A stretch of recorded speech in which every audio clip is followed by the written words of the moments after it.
This is Teacher Tanisha from the Prophet and Thought series. Welcome to Dark Exodus.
Peace, folks, and welcome back to another edition of the Proper Thought series, right up here on the old TOT YouTube page. I'm your host, X, of course, but you knew that already. That's why you're here. And tonight is Dark X Live, DXL, and I got a good show for y'all tonight. As y'all can see, the title in front of you, it says Dark Exodus Live. What are we doing for Black society? Because we talk about what we're doing in Black society, but what are we really doing? What are we really doing? I figured I would bring some brothers up here for y'all to meet. Some you probably already know, but I have 4 brothers coming up on here tonight, and all these brothers build. I got Brother Jones coming up tonight. I got Q Butter coming up tonight. I got Brother Shaka coming up tonight.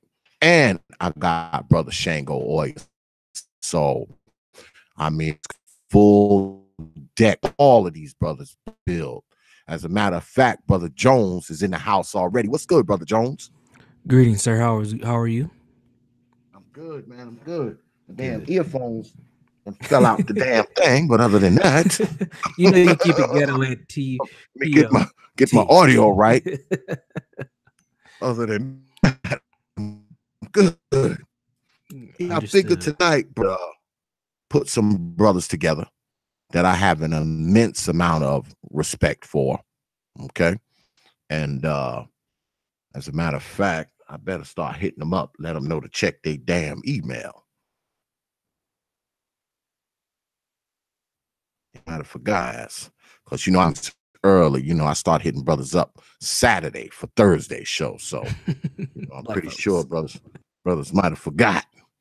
So let me hit everybody up. Let them know that we're sitting here waiting on them. So what's been going on, Brother Jones? I've been maintaining, man. The work continues. Trying to enjoy the summer as much as I can with my daughters and my wife, but everything's been pretty well. Gearing up for this semester, I'll be teaching a few courses, so everything's been pretty good. Okay. Well, you know, I mean, you're on media. You're probably not on it a lot because you know you have a real life, but you've seen some of the stuff that goes on media. Uh, Yeah. a lot of the shit, man, that we talk about on media, man, ain't hitting on shit. Okay, and I say we because I include my black ass in it too. You know, a lot of the stuff that we talk, a lot of the stuff that we talk about on media, man. I mean, a lot of it is really low priority stuff. You know, we talking about shit that ain't gonna do nobody no good, including the person who running their mouth about it. So, Right. I mean, I wanted to tonight. I wanted to get some brothers up here, like I said, that I have immense respect for, and not only that, I know the brothers would get up here and you know talk about some shit that give people some brain food, man. You know, I had spoke about a couple weeks ago. I did a live stream and I was talking about the difference between brain food and brain death. And a lot of us, man, we have a tendency, man, to be giving our folks a bunch of brain death shit, man. And I want to be committed to not do that, at least not purposely. And the crazy thing is, I think a lot of us, man, we get up on here and we purposely get up here and we tell people a bunch of bullshit, all right, that don't mean nothing. Because with all our different styles, and I've said this many times before too, with all our different styles and our different graphics and our different messages and our different ways of delivering those messages, one thing we all have in common: they may be big, they may be small, but we all have an audience. Okay, that's one thing all of us have, is an audience. So I think we need to be a little more careful, with the shit we putting out to people. I mean, that's just my take on it. I don't know about other folk take on it. I want to try to be a little more conscientious about the shit I'm putting out to people. You know, I mean, it's good to have fun. It's good to talk smack to folks and all that kind of stuff. But I think the bulk of any media platform, especially a media platform that we're claiming it as a black media platform. You know what I'm saying? When you claim it as a black media platform, I think that we should be giving black folks, something they can kind of chew on, as opposed to just entertaining them. You know what I'm saying? Right. I don't consider myself an entertainer. I mean, I don't have no entertainment value any damn way. So I mean, the last thing I would try to do is entertain people. I ain't capable of entertaining y'all. I'm just not. I mean, I'm sorry. I'm not capable of entertaining you. So if you're here for entertainment, you're on the wrong damn page, because X don't know how to entertain. Yeah, I don't know how to entertain. I just don't. I just know how to get up here and talk shit. That's all I know how to do, y'all. I'm sorry. I'm sorry that I don't know how to entertain y'all. But while we waiting for the other brothers to file in, um, what I wanted to start with is, what's your take on what's going on within black society right now? What's your take on it? And while you do that, I'm gonna go ahead and try to hit these other brothers up. Sure.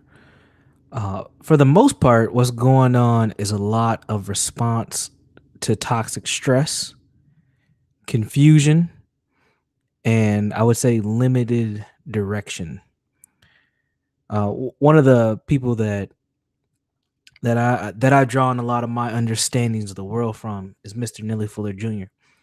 And one thing that he often talks about is how black folks are aimless, or we can be aimless.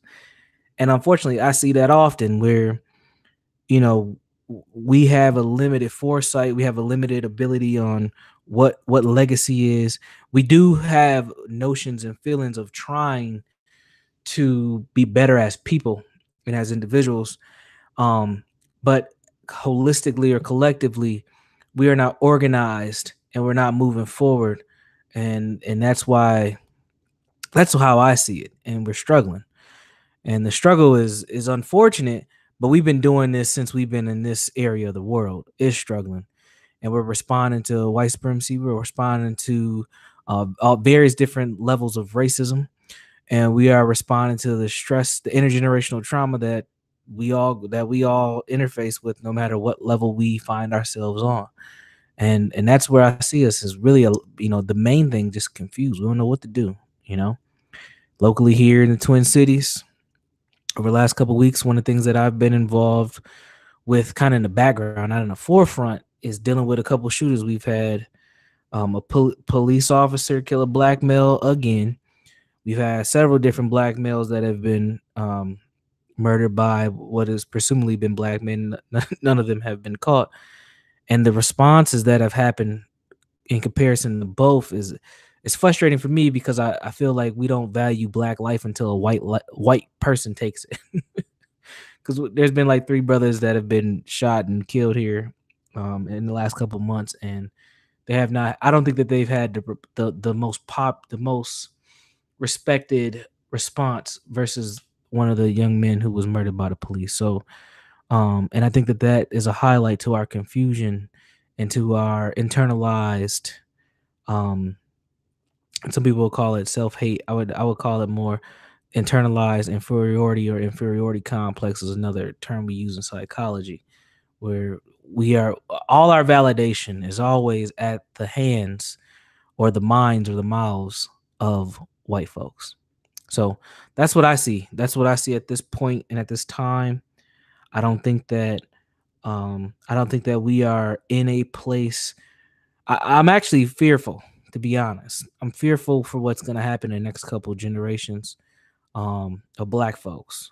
What I'm seeing is this assimilation process get accelerated, and I don't know if we're gonna have black folks in the next couple of generations. I think about my daughters. They may be some of the last generation of actually what I would consider to be black folks who have 2 black parents. Moving forward, the way things are going with gentrification and just this whole assimilation process that's taking hold right now. So it's scary times, man. It's scary times. One thing that Dr. Amos Wilson always talked about, or he's mentioned a couple times, is that we have this understanding and this notion that we've been given, that with time, like time heals all wounds, or throughout time we will develop. But that doesn't mean we won't regress, and that also doesn't mean that we won't disappear. And if we don't get our stuff together as a collective, we are outnumbered in this country. And we're about to be outnumbered by not just white folks, but by Latinos as well. And as we continue to be assimilated, we might not exist. So it's a lot of things going on. I hate to sound fatalistic like that, but we have to organize. We have to start focusing on policy and personal development so we can move forward. So. Do you think that with a lot of the shit that's going on, I know what I think. Do you think that media, YouTube, Facebook, and Snapchat, and Instagram, and all this kind of other stuff, do you think that this has had a heavy hand in black folks? We're talking about black folks now. Do you think that it's had a heavy hand in how black folks carry themselves, how they deal? And we've been joined by Brother Shango Oya. What's good, Brother Shango? Oh, Hotep family.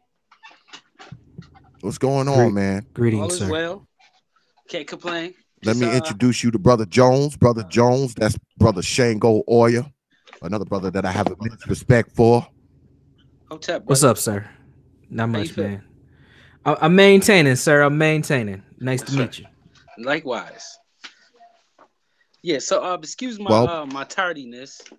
I don't know where I was at in life just 2 seconds ago, but we back, and I'm gonna just stick around, jump in when it's necessary. I'm not really familiar with the topic we're dealing with today. Well, we're talking about we're asking the question, okay, what are we doing for black society? Okay, good question. So, oh yeah, I know that's in your wheelhouse. Good question. Concerns. I know it's in your wheelhouse, Brother Shango. I share. Well, let me hit you with this question too, because I was asking Brother Jones. Okay. Do any of you brothers believe that media has had an effect on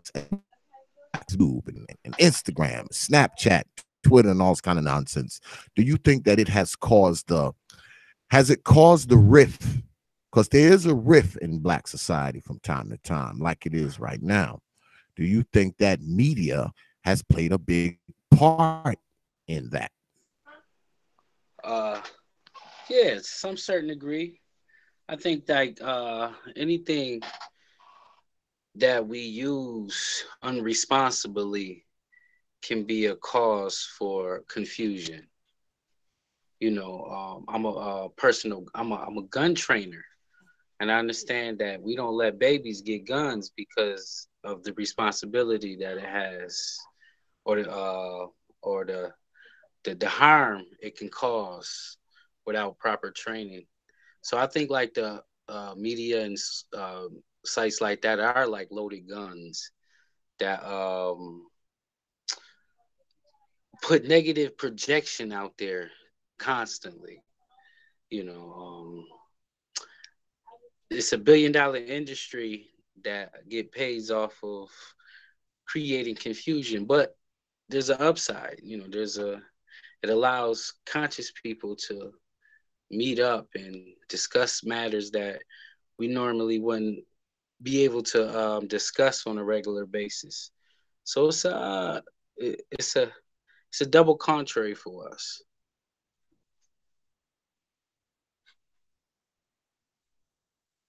Brother Jones, you want to weigh in on that? Yeah, I would agree. I believe that not just social media today, but I think media has always been a tool of propaganda to steer the masses. And for Black folks, what social media has done is it's given us an opportunity to express ourselves in various different ways. So you have people, you got folks. I mean, we have evidence of this from the government. Last year, they put out the Black extremist paper, right? So we got folks like that. We got folks that do nothing but get on social media to get validation, or like what Kanye said, crowdsource their self-esteem for likes and shares and hearts and all this other stuff. So media has been utilized through. I mean, pretty much. I mean, get Goebbels, and what's his name? Who wrote propaganda? Blanking on the name. But media has been utilized for a long time. It was popularized and actually given the title of propaganda. But what we're seeing today is we have an opportunity as individuals to create our own propaganda. And as Black folks, we are so emotionally, what I call emotional extremist, because due to our trauma, that we end up attaching to things very easily.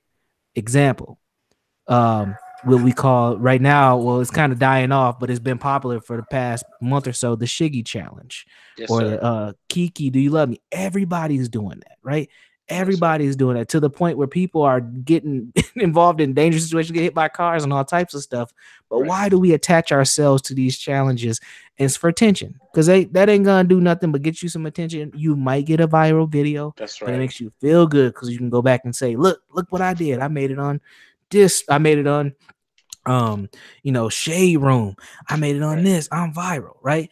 And that's what people are seeking. I deal with a lot of young people every day. I got several programs that I manage and run, and I interface with young folks, and their biggest thing is to go viral. They just, I mean, that's they're literally trying to find ways to go viral, and unfortunately, we get people who are putting themselves in danger, jeopardizing their future just to get some attention. Yes, sir. Another example. What's this guy named? Boot Gang, right? This is a young brother who got viral on social media by being disrespectful and just doing crazy, dangerous stuff. It kind of reminds me of the show Jackass that the white boys used to have a couple years ago. Yes, sir. He's doing his own Black version of Jackass. So he'll go get a haircut, and the barber dusts him off, give him the mirror, shake him off or whatever. He runs out the barbershop. Then still right. Then he started to get popular just doing crazy stuff like that. Then he started getting tats all over. Then he tatted up his face all crazy. A couple weeks ago, I was getting to that. A couple weeks ago, he's going viral because he's pretty much putting porn online. He's live streaming him, having sex with multiple different chicks. He's getting it in, right? I mean, he's out here getting it, just live streaming it all. Next thing you know, he's on a popular show called No Jumper. He's high as ever. And this is a podcast. It's a very popular podcast. It ain't just with black folks. This is kind of a culture around this podcast called No Jumper. He's high as ever on this show. Sir. His man says, all right, it's time to roll. He stands up, blacks out, almost falls he does fall into the wall. That's right. You have to carry him out. That's right. And why is he doing this? That's right. I can almost guarantee if we look into the history of this young man, he's got some holes that he's trying to fill due to trying to be famous. That's right. And unfortunately, we got too many young black folks, hell, and some older ones who are trying to do the same thing. So I'll pause there and let somebody else talk on it because it's wild. No, I mean, that's true. I mean, social media has created a drug culture amongst other things. And, the sad thing is we don't know how to love the way we should, because if anybody loved Boot Gang or whatever his name is, they will get him some help in opposed of egging him on. But, black folks have too much guilty pleasure. You know what I'm saying? It's like one of those things where it's wrong, but you can't turn away from. And a lot of that goes with not having anything or not having too much stuff on your brain to express yourself with. For black folks in itself, social media has been a gift and a curse. We was talking about how, on one hand, the record labels are not getting the proceeds that they used to because we found a way to promote ourselves on social media. But on another hand, it only enhances our own. It only gives us more ability to be destructive. I don't see too many white people fighting and knocking each other out on social media like, I see us. You know what I mean? So it becomes somewhat of our own destruction for us to go viral for all the wrong things. A couple of years ago, they had to do it for the Vine. Remember that? Just quick. Exactly. 3-second dumb shit. You know what I mean? But my question is like, we've always been saturated with nonsense, from the TVs we watch, to the music we listen to. And I think that, the social media is just a big platform of that. It allows us to self-destruct and have the world watch it and view it and, and egg us on. You know what I mean? I mean, we just become that type of society where,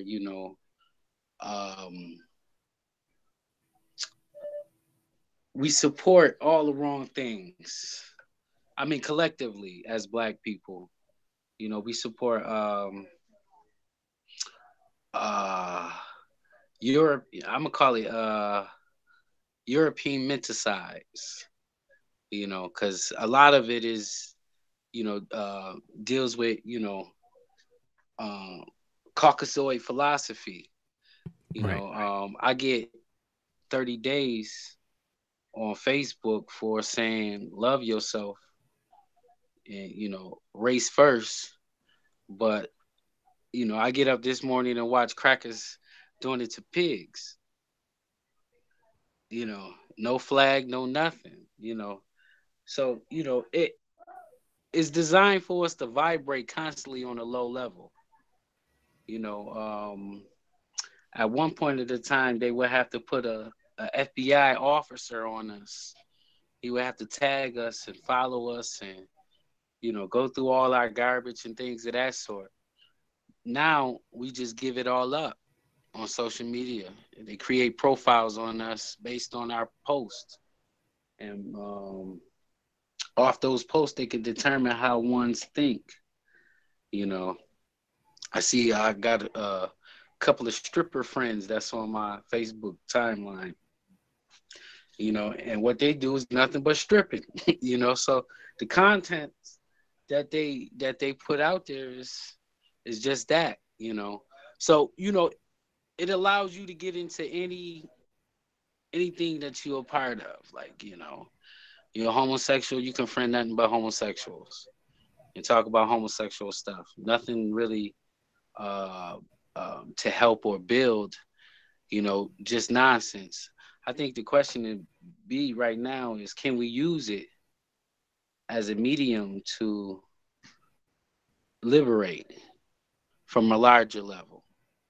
I seen I seen a couple of years ago these kids put out a tweet all meeting up at the gas station. It was like hundreds of kids just came to the gas station just to take grab and snatch stuff. You know, Yep. I realized then the power that they had to organize. Only if it was for, you know, a meaningful cause, you know. So in retrospect, I just believe that we need to tap into that type of ability. You know, Mm. like I said, the website can be a gift and a curse depending on how you use it. You know, so you know, again though, I just think that we need to. It's a platform, or the internet or the website is a medium for us to create our own. You know, the problem is getting black people to support their own. You know, social media or just things online. Period. You know, can generate income far more than we realize. You know, I remember reading a story on the dude who created Amazon and how he bankrupted his mama. You know, just to be come one day this billionaire that he is. I think that our sacrifice doesn't reach that far when it comes to trying to generate income, not just for ourselves but for our people. We you know, we kind of picky on what we want to sacrifice. You know, we have this concept where, you know, things have to happen right now, this day, um, this second, at this moment, and never really having a sacrifice for it.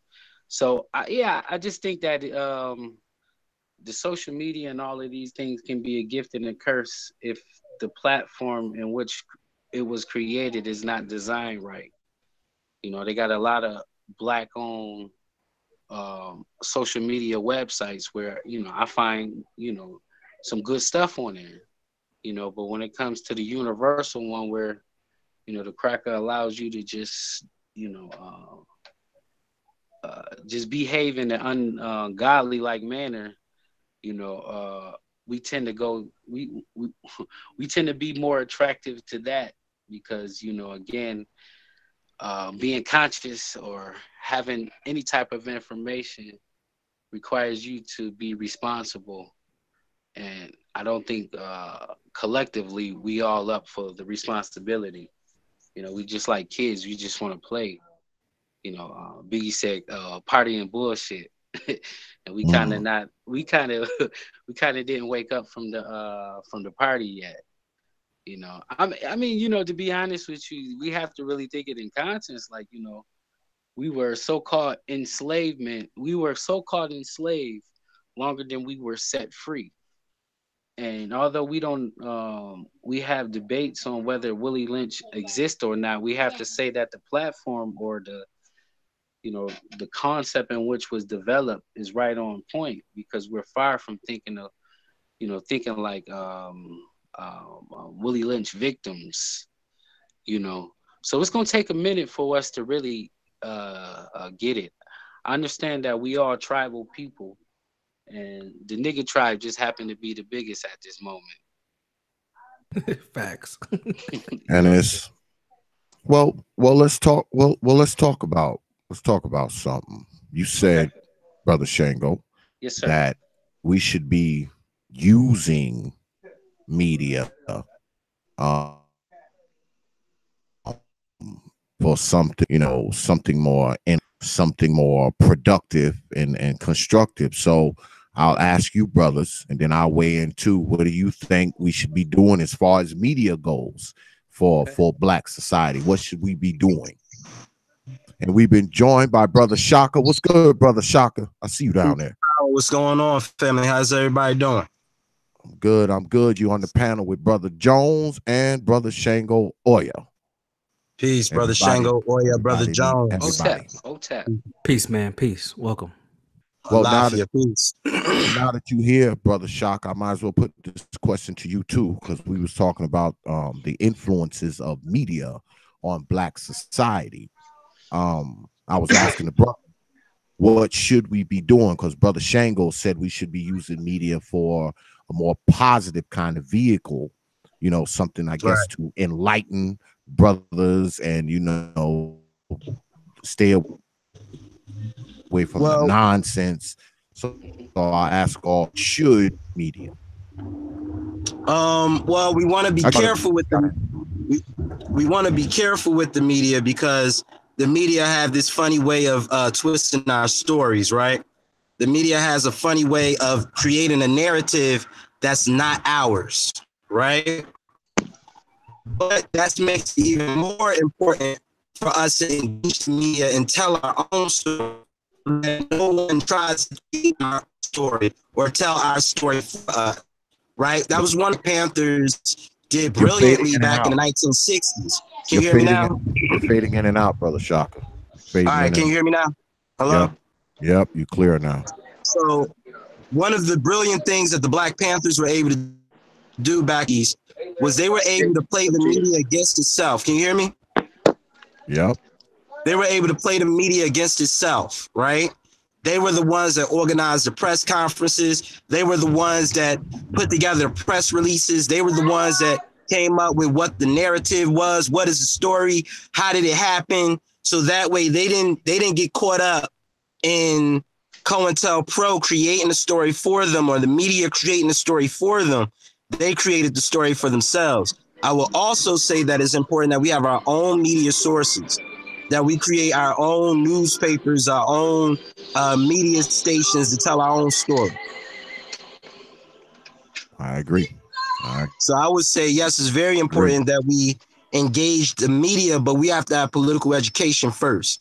So it's more important that we have political education than it is for us to engage the media.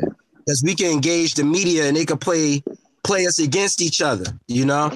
But if we have political education, then they can't do that. Yes, sir. Yes, sir. Yes, sir. I totally agree. I totally agree. I think that, you know, we create platforms, you know, you got a streaming site called Netflix.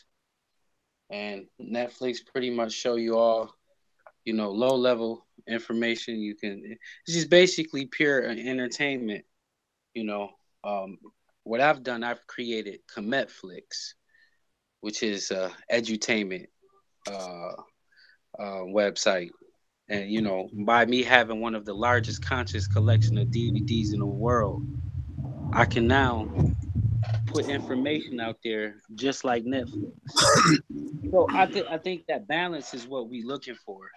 You know, I just think that we didn't really when these crackers told us we were separate but equal, I don't think we really understood that. You know, I don't think that we didn't take it in as a process to start building from a mass level. You know, separate but equal, saying like, yo, you separate, but you got the ability to create your own platform, create your own hospitals and things of that sort, you know. But us being under white rulership and domination, and them having the things that we are already supposed to create, makes us a little lazy. You know, why create my own hospital when it's one up the street? You know, it's kind of that type of vibe and that type of feel. But I do agree with you on that social media. I mean, the media point, and I think that COINTELPRO was a program that understood why they had to shut that avenue down. You know, after J. Edgar Hoover, you know, J. Edgar Hoover once said, after Martin Luther King is gone, there'll never be a Black Messiah. So what they started doing was cutting up the avenue, cutting off the avenues for us to get on television and make press conferences like that. They just cut it off. They figured if we didn't have a voice, we wouldn't have a movement. You know, so when social media comes out now, it's something that they can't control. You know, my news feed is nothing but positivity. I mean, you know, people with their concerns, people with their knowledge. You know, you got vegan heads. You know what I'm saying? So I just think that life is just pretty much like a big pot of gumbo that you can add and subtract your particular philosophical ingredient. You can shut things off if you have the power or the awareness to understand what you digesting is not good for you. So I think that we constantly have to continue putting a particular awareness out. Social media and things of that sort is allowing us to get on this platform right now. And speak to us. I mean, speak to each other and vibe from a level that's normally not provided on a daily basis. You know what I mean? So again, the gift and the curse is there. It's just like a loaded gun. If you don't know how to use it, you can wind up shooting yourself. Right. People going out and saying, I'm about to go to the club, man. I'm about to turn up, and they come home and wonder why their house is broken into. So it has to be something that us as Black people will have to develop some type of rules when it comes to social media. We can completely lose ourselves. People out there eating Ajax, making all kinds of dumb challenges, than opposed of let's challenge white supremacy. You know what I mean? They'd rather do the ice bucket challenge because it's safe. There's no repercussions in that. There's no, I'm gonna lose my job. But the minute we start challenging ourselves to change the condition that we find ourselves in, is the minute we find ourselves having to really sacrifice something. Maybe a job, maybe our schooling, or maybe a relationship. And I just think that Black folks is not willing to sacrifice anything, or not anything, but too much that will, disrupt their living status or their comfortability in life. You can present the truth to our people all day. You can talk to them till the gills come home. But at the end of the day, if it doesn't prove their living status, then you pretty much be talking. So I just think that what we build have to back up what we say. These young boys on the corner, they ain't going to church no more. You know what I'm saying? They church is social media now. You know what I mean? They talking about, things like Jay-Z being the new Malcolm X. You know what I'm saying? That's how watered down, our situation has become. And at the end of the day, it's just going to take us to create some type of rules or some type of regulations for all of us to follow when we find ourselves on social media sites that we know that can just completely lose ourselves. We got little girls on our sites every day being preyed on by, grown ass men, both Black and white, Chinese and all that. So it's definitely something that we have to be mindful in terms of the direction we're going upon using, anything that online gives us. It's just an ugly reality.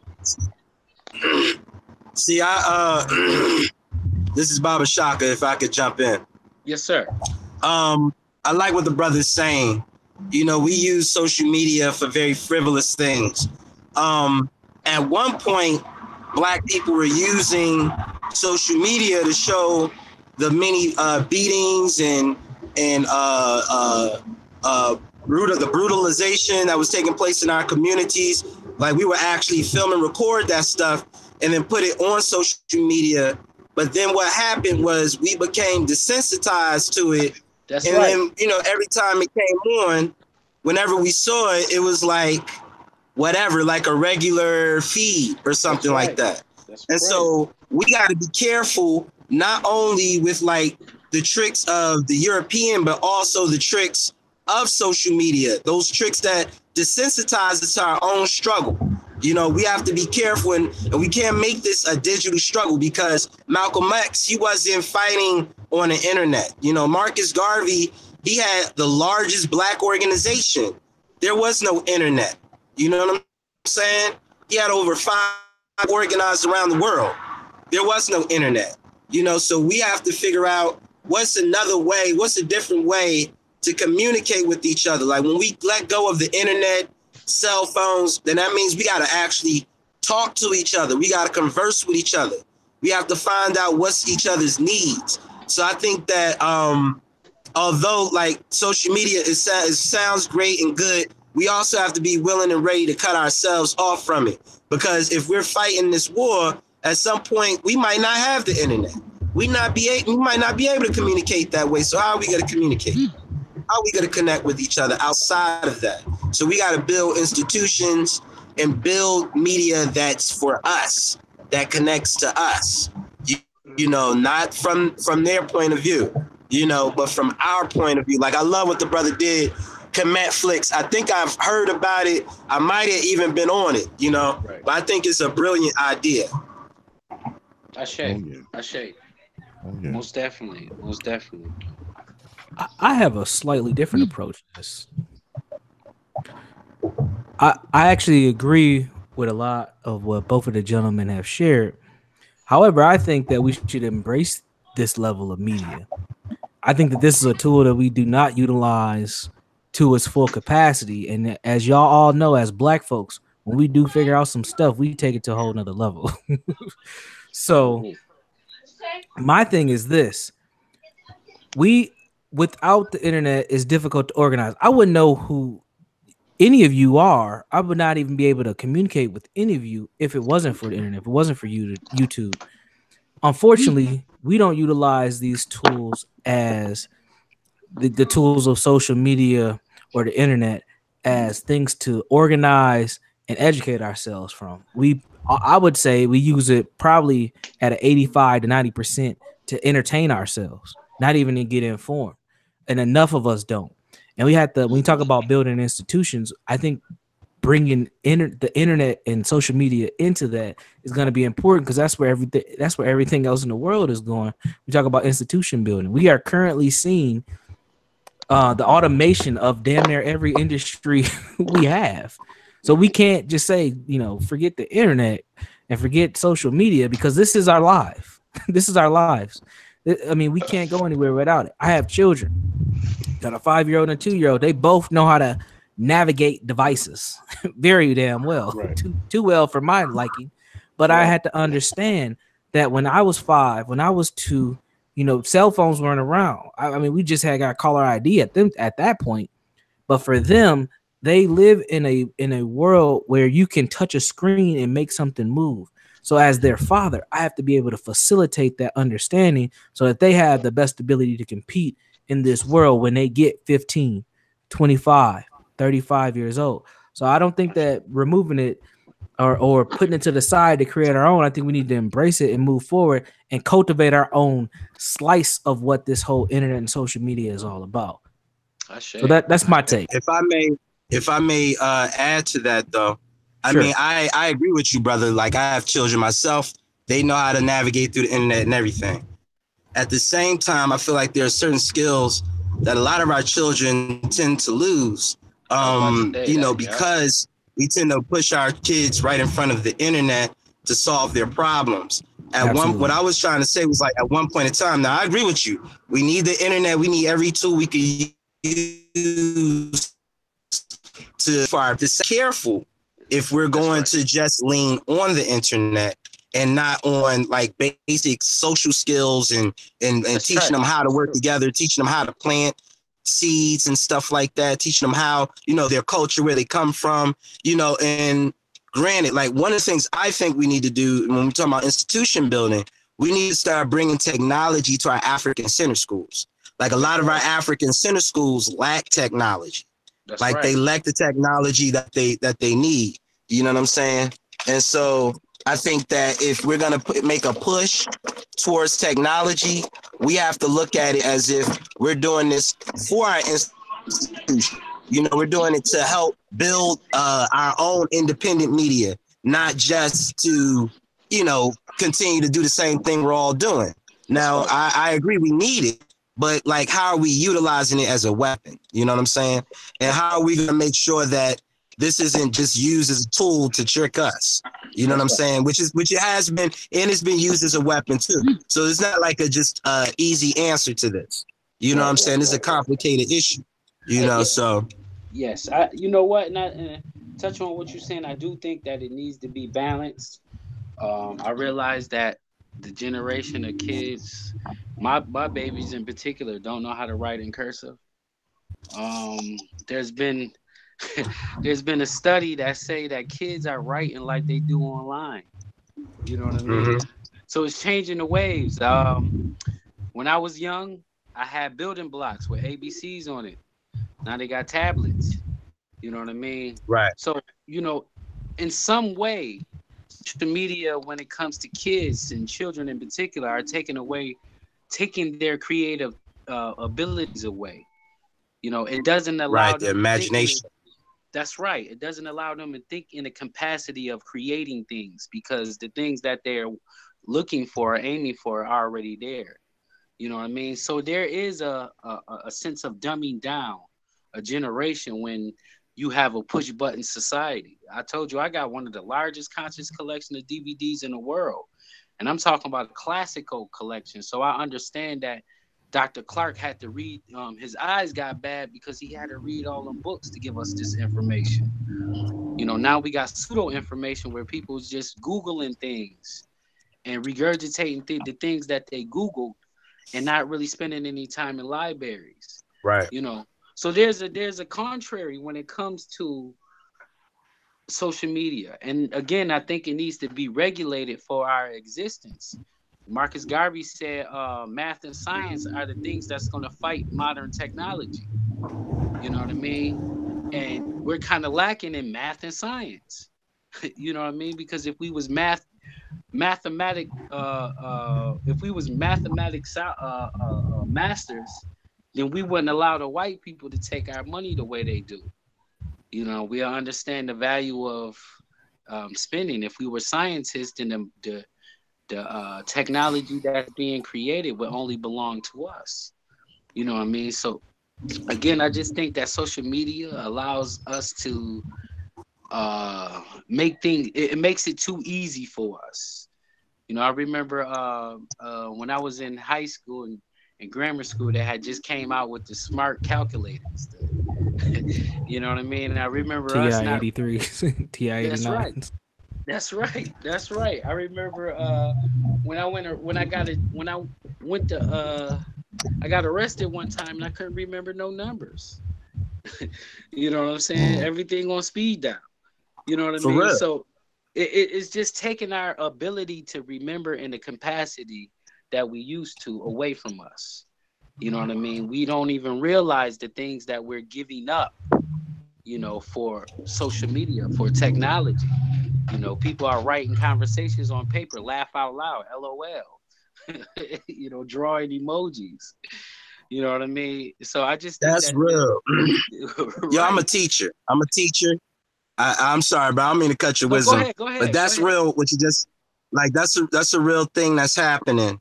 A lot of our children are abbreviating words and like kind of making up words that they've gotten off of like chatting, off the phone and stuff like that. So a lot of our children aren't, or they think they're writing correctly because this is how you type on a text. Yes. But they're getting confused, and a lot of our teachers, a lot of our educators are not educating them, or our parents, like the community, just isn't involved enough to make sure that our children are learning the way they're supposed to. So we have to be careful with that technology. We also need it too. So like I said, this is a complicated issue because we can't say that we don't have technology and we don't have technology and they do. We can't say that. So it's not like an easy fix, like we just don't deal with technology. We can't do that. We have to think about how do we figure out ways to make sure that we're involved, but we don't get duped by it. That's you know right. what I'm saying? That we still keep some of those same tools that grandma and grandpa taught us, as well as the tools that we learn in our computer classrooms. That's right. You know, how do we translate what we learned there and connect it to what we're learning now? You know, I'm gonna cite y'all a study from 2016. Okay, this study is 2 years old, and they said that only 17% of black students up until the 4th grade are reading at grade level, and also only 20% of black students up to the grade of 4th grade are doing math at a grade level. So what that tells me is that a lot of our young people behind, behind the other 80%, the other 20% of black kids. Okay, because if we can forget all about white folks, because you got 80% of our kids who are behind the 20% of our we haven't been putting in the work into our children. So as they grow up, we're buying them cell phones and Jordans and PlayStations and Xboxes, buying them any books. Okay, you walk into our houses now, you see 60-inch TVs, you see Xbox, you see PlayStations, you see 50 pair of Jordans, but you see no books. You see no study materials. You see no encyclopedias. You don't see any of that stuff that would help help them learn math, help them learn science, help them learn, geography, time. I mean, we're in a world now where it's affecting everybody. So with us black folks, unfortunately, when white folks get the cold, our black ass get pneumonia. So that we can get pneumonia. So see, that's all about design, though. The fact that absolutely. Yeah, I was about to say that's all about design.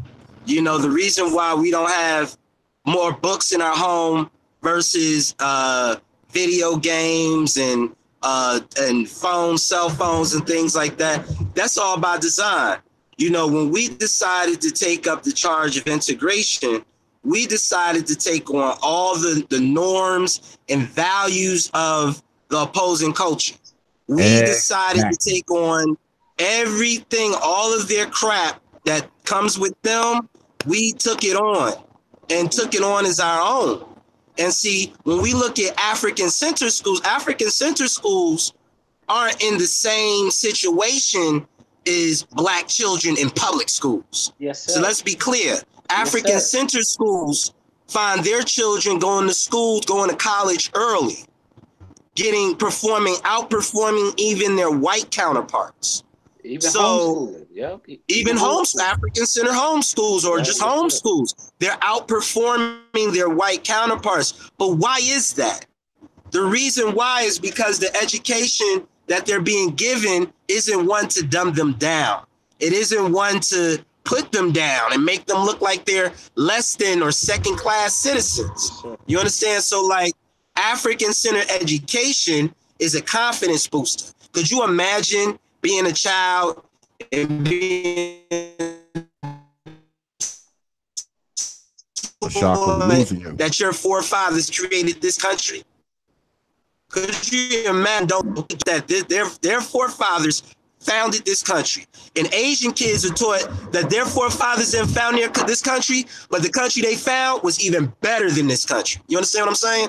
So we have to make sure that we're tapping into our children's intellect.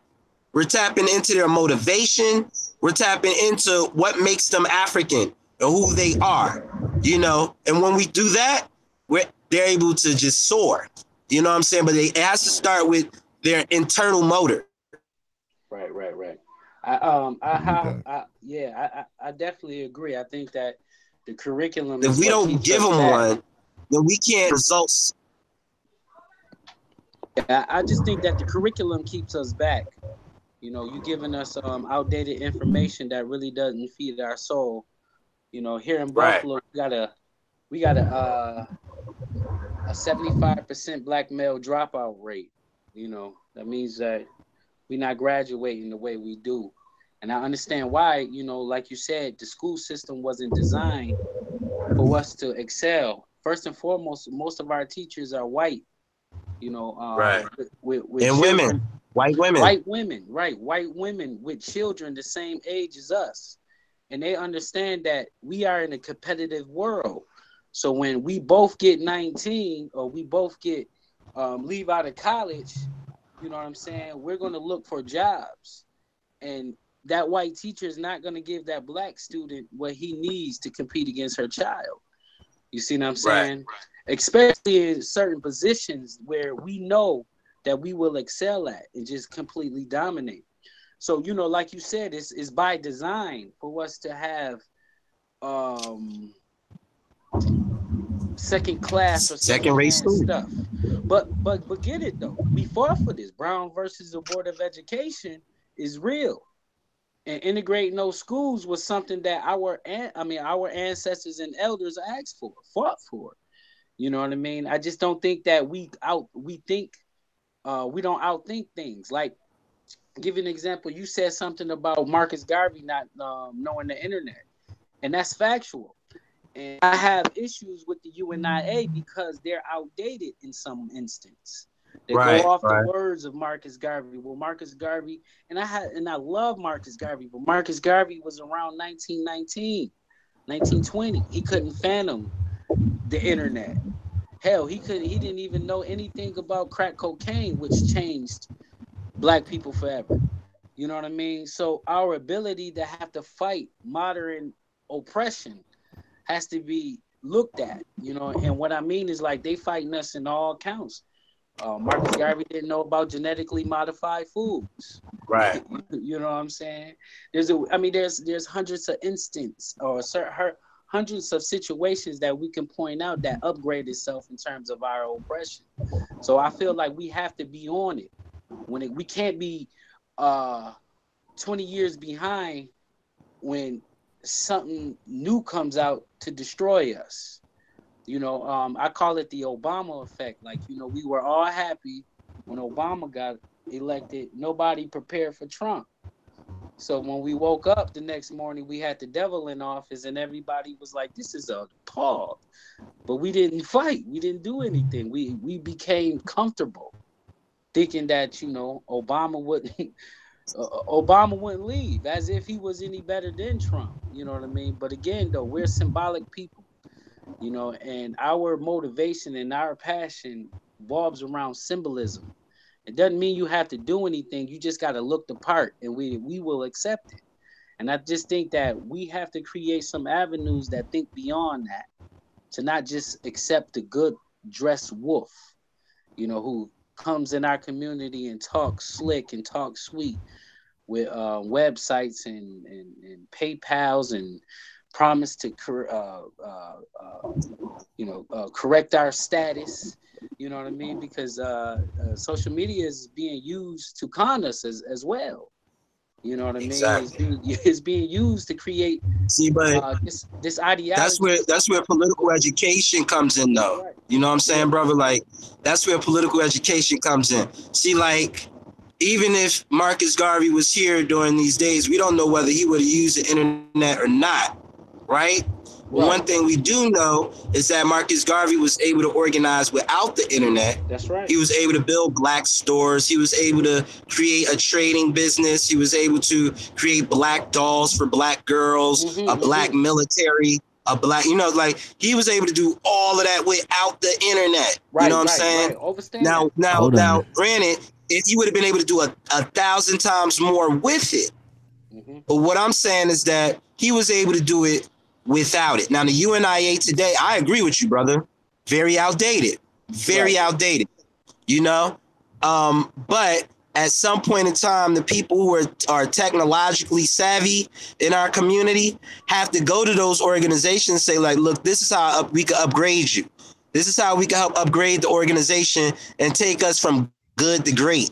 You know what I'm saying? Because a lot of those guys are old heads, old ideas. You know what I'm saying? And a lot of times a lot of those old heads are not ready for those new ideas. Right. But a lot of the new heads who have been in this culture, you know, who have grown up, they have to be able to come up with something to ensure the elders that this thing called the internet isn't going to like destroy us. And I think that that's a very valid like way of thinking for an elder to think. You know what I'm saying? Like, because the internet has done some horrible things. You got some swindlers out there. You got people like you said, I'm gonna change your status and all this other stuff. You know what I'm saying? Out there over the internet. How do we curtail that? What elders control them? You know what I'm saying? So it goes back to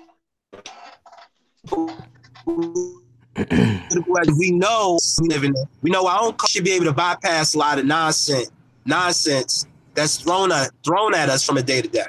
You know what I'm saying? Definitely. Well, go ahead, brother. I wanted to say something about that because is there a psychological component to it? And I'm glad I have a psychology major on the line. Is there a psychological component to why we're not getting more involved with, say, approaching the UNIA, or we're not more conducive to these bigger ideas that brother Shaka just spoke about? Is there a psychological component to that, brother? Yeah, absolutely. Absolutely. And it goes back to what both of these brothers kind of were saying, is that we have been conditioned to wait for white folks to do things for us. That has been our position since we've been brought to this area of the world, this side of the hemisphere. So if white folks are not doing it, we don't think that we can. We don't see ourselves in these positions to do these certain things. Only few of us do, and then those few who break the mold and do something different, they're called names because they're not following the standard, the groupthink piece. You know, same thing with Marcus Garvey. He was not well respected and liked by all black folks, and he did have an internet of his time, which was the printing press. He had produced the Negro World, which was a weekly newspaper where he was able to inform black folks on what the direction needed to be. And that's how he utilized his message, and that's how he utilized his media platform. That was out of the norm for the most part. And he was attacked by many black folks for that. And we need to utilize what we have today, which is the internet, to mobilize and organize black folks. I think we're at a point where mobilization isn't really the problem. It's being organized. We have way too many different philosophies and points of views on what to do. We all know we need to do something, but we don't know who to follow to do it. And really, you need to just follow yourself and get things moving and organize with people who have like minds, because there's way too many problems for us across the board that we can't handle in multiple different ways. But at the end of the day, it should be about evolving as black folks and creating a position of power for ourselves. So the psychological concept comes from us being assimilated. We've gone through the Prussian school system like all other people who are here in the United States, and we were conditioned to think as inferior Americans. That's our social destinated position. Yes, sir. And since we have not understood that is not a position for us to grow and evolve as a collective, we have understood this idea that we need to be good Americans. And when we get slapped in the face every day by racism, we look confused and we want to ask them for forgiveness. We want to apologize. We want to march, hug, and do all these things that do not create progress for us, because we don't understand that we need to organize. We need to develop politically, like these brothers are saying. And I think the internet is an opportunity to do that so that we can start changing some of these things for ourselves. Unfortunately, brothers, I'm sorry, but we are in a position where if we're going to make change, we're going to have to fold into the system somehow. So my thing is, we need to overrun it. because this is the system we got to play in. Unfortunately. Suggest, if you want a black utopia, you might have to suggesting a leave. coup, Brother Jones? Are you suggesting Absolutely. a coup? Everything that has been major that has happened in what we know as the United States has happened due to a coup. Okay, everything. All this stuff is a conspiracy. People conspire every day to make stuff happen. And the crazy thing about it is they put it in the movies. Since we're talking about media, they put it in TV shows, but we don't see it as that. But they show you how things get done. A show that I like to watch is a show called Billions. And Billions show you how you get shit done day to day. It's a very interesting show. Another show that I like to watch is a show by the name of Suits. I ain't watched the last couple seasons, but they gave you a lot of insight on how lawyers get shit done. Right. And we don't produce lawyers. You know, we need to start producing tools and instruments for institution. Lawyers is being one of them, doctors. I think educators is a huge part of it as well. Talk about African-centered schools. We can start African-centered schools in every major city where black folks is at, but we don't have enough educators to put in all of them. Right. If we graduated every black brother, student, I was with you until you said we don't have enough black educators to put in. Well, Brother Shaka is a teacher, so we have the black educators. The black educators aren't conscious enough, though. And not only that, we're in a system where, you know, people have families, people have like children and stuff like that. To do something like that takes a great deal of sacrifice. Absolutely. And so you have to be able to have the consciousness first to say, you know what, I'm willing to take a $20,000 pay cut. I'm willing to take substandard conditions, you know what I'm saying, as a teacher in order to make sure that this idea happens. And so as African people, we have to actually believe the stuff that we talk in order to do that. You know what I'm saying? You know we have the black educators, they're out there, but we don't have we don't have the revenue, like we don't have the money. You know what I'm saying? African center schools more than likely are doing like fundraisers. They're like old school. You know what? That's an interesting point. That's an interesting point you just brought up, because like when we talk about Garvey as well as like Elijah Muhammad or any of those guys we study back in the past, they had a way to seize the time. Marcus Garvey came here on the year 1919 during the Red Summer when we were all being lynched. So to project his message was clear and was right and exact. When Elijah Muhammad came, his only message was the white man was the devil. And it was undisputable because of what was going on around that time, you know. So I think that these people had a way of seizing the time. John Henry Clark told us that it's going to take a generation of us to wear dungarees so the next generation can wear tailor-made suits. Right, so right. I believe you when you say, you know, we have to really sacrifice. We have to put more in. You know, we talk about like how we can't collectively organize money in the modern day when Marcus Garvey did it in one little town, you know, just quarters and things of that sort. So I think it's possible. I know it's possible. I just think that our value systems are all screwed up. You know, the things that we're valued, they put shiny things in our face too much. You know, and those shiny things becomes the key to our existence. If we don't have them, we're nothing. It was like back in slavery, right? Some of us was lucky to work off the plantation. You know, some of us was lucky to have a job where we actually get paid, even though we had to give massa majority of it, right? And some of us would just want to look like massa. So we take our hard-earned money. We ask permission to leave the plantation. We go shop. We go get us a top hat and some nice clothes and things of that sort. But we a slave and we don't own anything. So by the time we get out the store, there's a white redneck was like, boy, what you doing with that hat? Ain't no nigga should have no hat like that. He takes our hat, and by the time I get to the house, I'm stripped butt naked. You know what I mean? And I just think that that's how we play because we don't sacrifice anything. You know, had the so-called slave been thinking about buying his freedom, you know what I mean? He'd have never lost his top hat or never even lost his income.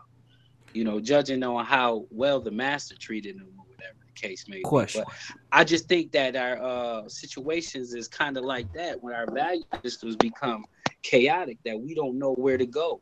Everybody screaming left, everybody screaming right, everybody screaming I'm a Moor, I'm a Hebrew, I'm an Israelite. And, you know, it becomes confusion at the end of the day. Exactly. Can I ask a question? Yes, sir. In 2018 or 2019, what do you brothers recommend black folks sacrifice? I mean, I got a book. Let me get on it. Let me get on that. Yes, sir. Let me get on that. Because I have three very interesting brothers here. Okay. Brother Jones is a psycho. Brother Shango Oya is a black man workshop developer, and Brother Shaka is a teacher. So those are three black men that got shit going on in their life. Three black builders is what I will call you, brothers. But let me say this. Number one, who first and foremost, like you brother said, we need to get some type of we need to do is we need to bring the people with us who are willing to come.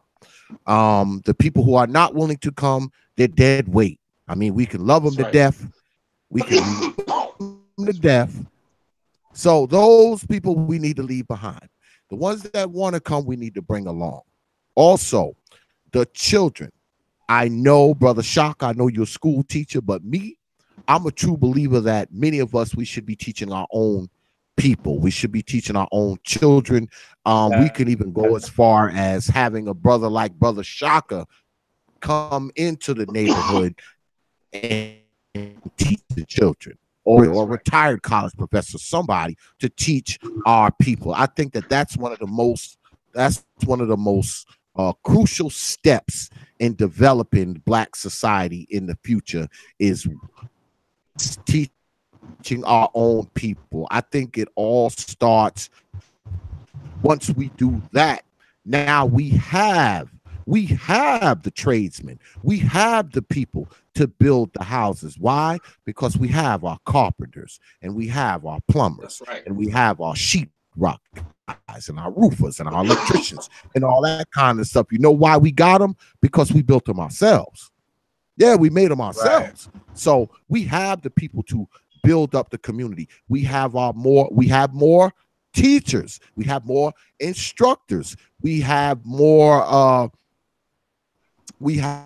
solid people coming up from children learning how to build. We're building better community, meaning that we're building better families. I think it all kind of starts from there. It's going to start with a little tiny seed, okay? Then it's going to grow into a plant, then a sapling, tree. And once that tree begins to produce fruit, we can now feed our people off of the fruit that tree has produced, if y'all can understand what I'm saying. That's where I think we need to go. That's right. That's where I think we need to go. But y'all brothers, go ahead. If I can add on to that, the first thing we need to sacrifice is the belief of a white God. Like, that's the most, in my opinion, that is like one of the worst things that could ever have happened to us, because that's our internal motor. You know, the belief, like, first of all, as African people, we're spiritual people, right? So that is our internal motor. So those of us who believe that the person up in the morning, the person that protects my children when I'm not there is a white man, then our internal motor isn't as strong. And we're building something to venerate someone else's ancestors. And so we have to be very careful, because we'll find ourselves caught in like a hypnosis, right? Stuck in somebody else's dream while we don't build our own and build on our own. So doing away with their ancestral veneration, And that can come through their education. So we venerate their ancestors when we learn in their schools. We venerate their ancestors when we go to their churches and to their mosques and things like that. So we want to be careful giving up our whole soul and body and mind and spirit to a white God. So that's the first thing we got to do away with, because all that connects to your ability to want to build for yourself. Right? Like if you think you're going to get everything in the hereafter from this white man with a beard, then you're not going to work as hard, and you're not going to even think about doing for yourself. You're thinking about doing for somebody else. So we got to do away with their gods and take on our own gods. The next thing we have to do, we have to sacrifice some time and energy, right? These things have been done before. Like organizing the Black community isn't a new thing. That's not like a new thing for Black people. New tools, you know what I'm saying? Black people haven't stopped trying to organize themselves since slavery. You know what I'm saying? Since Reconstruction era, we've been trying to organize ourselves. What has not, I think the biggest problem is we don't really do any data collection. We don't really collect the data and look through it like, okay,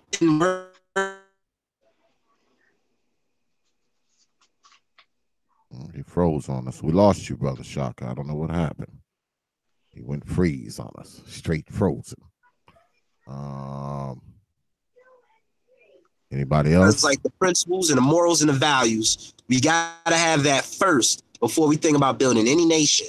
You know, we gotta have land. Brother Shaka, we didn't hear that last 2 minutes or whatever you said. We didn't hear any of it. You were I'm sorry about that, brothers. I'm also driving. Now I said, frozen image. Can you hear me now? Yeah, we can hear you now. All right. So I was saying that what we need, we definitely need land. You know, we have to sacrifice our time and energy. Organizing Black people isn't a new thing, you know, to us. Garvey did it. Huey did it. The Mau Mau did it. The Deacons for Defense did it. You know what I'm saying? So all we have to do is figure out what worked, what didn't work, and then continue to push forward. And to that I say Black Power, Ashe. Ashe. That's dope. I got a book that I used to sell called How the White Man Got So Rich. And these are just some of the facts that was put in the book. Tobacco, we spend $3.3 billion per year on tobacco. Whiskey, we spend $3 billion per year. Now, non-alcohol beverages, we spend $1.8 billion. Leisure time, we spend $3.1 billion. Toys, games, and pets, $3.5 billion. Telephone service, $18.6 billion. Gifts, we spend $10 billion on gifts. Contributory charities, $17.3 billion. Healthcare, $23.6 billion. In books, a measly $321 million. So I mean, like, you know, our economics is there. The one thing the European respect is our dollar. We talking about ancestral. Every time we pull out a dollar, there's a white face on there that goes back to their ancestral shit. That's right. You know what I'm saying? So I mean, if we could control our dollar, everything kind of fall in place. I'm not gonna say so much religion because I know that, you know, Tulsa, Oklahoma, they were Christians. You know what I mean? Weeksville in New York City, these were church-going people that was, you know, giving the Bible just like our ancestors or our, the so-called slave masters was. I just think that if we had better economic, a better economic mindset, if we were economically conscious, then opposed to failureship conscious, because we know we're conscious of failureship all too well, you know. But when it comes to success, are we success conscious? And I just think that we need not just political education, but some type of economical education. We don't remember when we was children, man. Our moms used to give us like a piggy bank and shit, and it was usually one of those. For me, it was one of those piggy banks that you had to take the hammer and cut open. You know, it was a glass joint. You know what I mean? But I often remember how when I finally opened it up, you know, all the money I had after 3 years, birthdays and things of that sort, how good I felt because I had saved up that money. You know what I mean? So I just think that if those value systems was instituted as us as children to value our dollars more, then we can come up. We won't have to rely on the Umar Johnson to build our school. We do it ourselves. Booker T. Washington, you know, builds Tuskegee Institute with his hands, with the students. You know what I mean? Recreating that moment, you know, is what I'm asking. Is it possible for us to recreate the moment, uh, our independent moments? You know what I mean? When we were shut out of every avenue, when they told us we couldn't go in the hospitals. See, it was necessary for us to do that then. You know, now we go to Starbucks with Jimmy, we don't see no value no more. You know what I'm saying?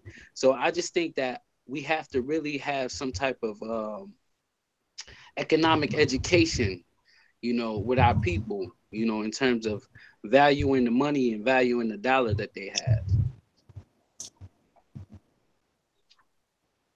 Is that, do you think, and then I'll go to you, Brother Jones. I think that that's going to be part of the sacrifice for Black folk. Some of us are going to have to, some of our, okay, along with our time, whatever abilities we have, whatever skills we have, we're also going to have to sacrifice some of our money. We're going to have to sacrifice that pair of Jordans. So we're going to have to sacrifice that that 60-inch TV. I mean, some of us, we're going to have to sacrifice, and a lot of this trying to coalesce around one thing as Black people. A lot of it is going to cost. It's going to cost some money. It's going to cost something. All right. So 1.2 or the $1 of spending power that Black people have. Yeah, we got a lot of spending power, but a lot of the spending power is spent on BS. So, I mean, if you got that much money that's able to be spent, I think a lot of us can make quite a bit of sacrifice. We cannot buy that case of beer this week. We could not buy that a gold chain this month. We could not buy another pair of Jordans next week. You know, so it goes on and on and on. And I say we because I know my ass can sacrifice too. Okay, because I know it's a crap that say sacrifice for us. I mean, all of us. Okay, all of us should making some type of sacrifice, whether great or infinitesimal. If all of us are making a sacrifice for this one thing, I think that we can actually get some things done, and we can get them done quickly because it wouldn't take long for us to build school, to build a center. It would take long to get that money up, man, if more of us were making a sacrifice. But I'll go to you, Brother Jones. Yeah, I don't disagree with that. I think I think one of the biggest things we need to sacrifice is the things that we want to do, the things that we need to do for Black folks.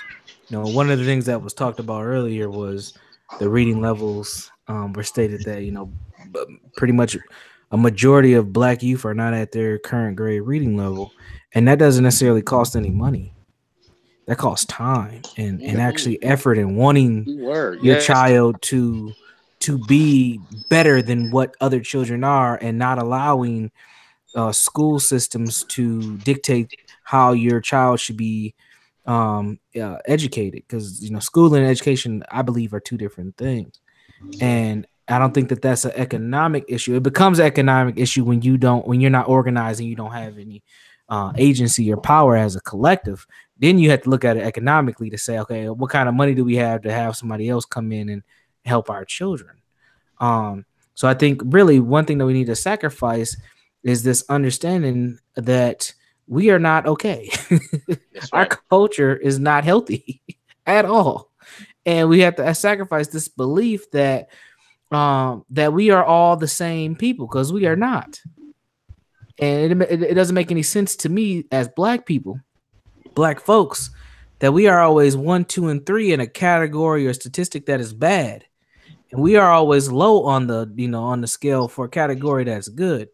And we have to, and we talk, I know data was brought up, and we have to take, data as serious. Yes, they come from white institutions and we shouldn't trust it all, but some of it is pretty accurate, and it highlights where we're at. But black folks ain't looking for data. We're looking for what's going to make me feel good right here, right now, because that's what trauma's about. Trauma makes everything about the moment. That's right. Yeah, that's real stuff. Speaking of technology, Siri's listening to all my conversations and talking, and she on the other side of the room. That's crazy. I don't know why that just came on. Yeah. But yeah, we have to sacrifice our understanding of our position in this world right now, because I think overall, as a collective, black people believe that we are the same and we are one, and we have been conditioned to believe that, and that is not true. That is so not true. We have to understand that we are different genetically, socially, economically. I mean, pretty much all the levels, the 9 areas of people activity that Mr. Neely Fuller talks about: education, entertainment, labor law, politics, sex, and war. I probably forgot one in there somewhere, but we're different. We are different. And that is one of the things we have to let go. And that comes with the religion piece, right? Because even knowing most black folks, especially black men, don't even go to church now, we still have those principles installed in us. Some of those principles I think are beneficial, but the way that they were conditioned into us keeps us stuck. And we're going to have to let go a lot of these things that we learn. We have to really redevelop our culture. And that takes a lot of work and a lot of time, and it's going to take a couple generations. But are we going to sacrifice, the millennials now, the Generation Xers, to put on another opportunity for the generations that are up and coming? That's hard to say. That's hard to do because, self-preservation. So for me, that's my answer to the question is we really have to sacrifice what we know to be black people right now to have a better black society later. That's true. You're fading in and out, Brother Jones. Oh, I stopped. Oh, okay. I think because I think about my kid. Well, they're not kids anymore; they're all adults. But I think about my offspring, and I did a lot of teaching of them when I was younger. I mean, when I was younger, I was in the nation. So I was also a Muslim too. When I left the nation, I just became a full-fledged Muslim. And I mean, I let my kids go to public school, but I also gave them a lot of teaching. I taught them a lot of stuff, man. Because when I was in the nation and when I was a Muslim, I spent, at least half of my day reading. When I wasn't praying, I was reading. So it just seemed natural for my children to be reading a lot too. So I spent a lot of time, teaching them not just reading and comprehending. I tried to teach them how to circumnavigate their way through this world with some degree of understanding. Mm-hmm. And I think that a lot of us, we don't teach our children that. And I think we do Black society in particular, I think we do it a disservice when we don't give our children our own form of education, not just an education, far as STEM goes, but an education in life. I often tell people that a lot of times education has nothing to do with schools, universities, or college campuses. I'm a true believer that you are educated when you go from unaware to aware of your own ignorance, people, places, things, life, and yourself. So I was big on that. I was big about my kids understanding that they are black people. They're always going to be seen as black people. Therefore, they're going to have to maybe harder than the next person. Do things a little the next The radio right now. person. It may feel wrong that you have to work harder, but when you work harder, you will gain more of a benefit. So that's the things I've always taught my kids. And I think oftentimes we make a mistake with our children. We leave all the teaching up to the schoolhouse. I think that is one of our major problems. That's true. Especially when you're talking about public schools where 80% of the people who are teaching the children, even our black children, are white women. That's right. Okay. So when we're leaving all the education to them, as opposed to leaving the education to people like Brother Shaka, I think we're also making a mistake there as well. I mean, what's you brother's take on that? Yes, sir. That's you know what? I think that all of that is right and exact. You know, I mean, I just understand that, you know, we're gonna need spooks. You know, we're gonna have to raise them. You know, we talk about police brutality, we're gonna have to raise black police officers. You know, we have to gonna have to consider raising our babies for particular positions. You know what I'm saying? So that this idea of a coup can happen. You know what I mean? I just don't think that we organize ourselves well enough to even do that, to focus enough. I was told you're supposed to have two books in your hand. You know, the book that tells you about yourself and the book that they want you to know. You know what I'm saying? So, you know, I just think that in this situation, in this time, nothing should be thrown out. You know, everything should be kind of understood. You know, it's just our people. When it comes to our people, hurt people hurt people. And a lot of us have not gotten over the trauma that the brother spoke about earlier. You know, all we did was kind of passed it down to generation to generation. You know, the way we teach each other is kind of passed down generation type of method. You know what I mean?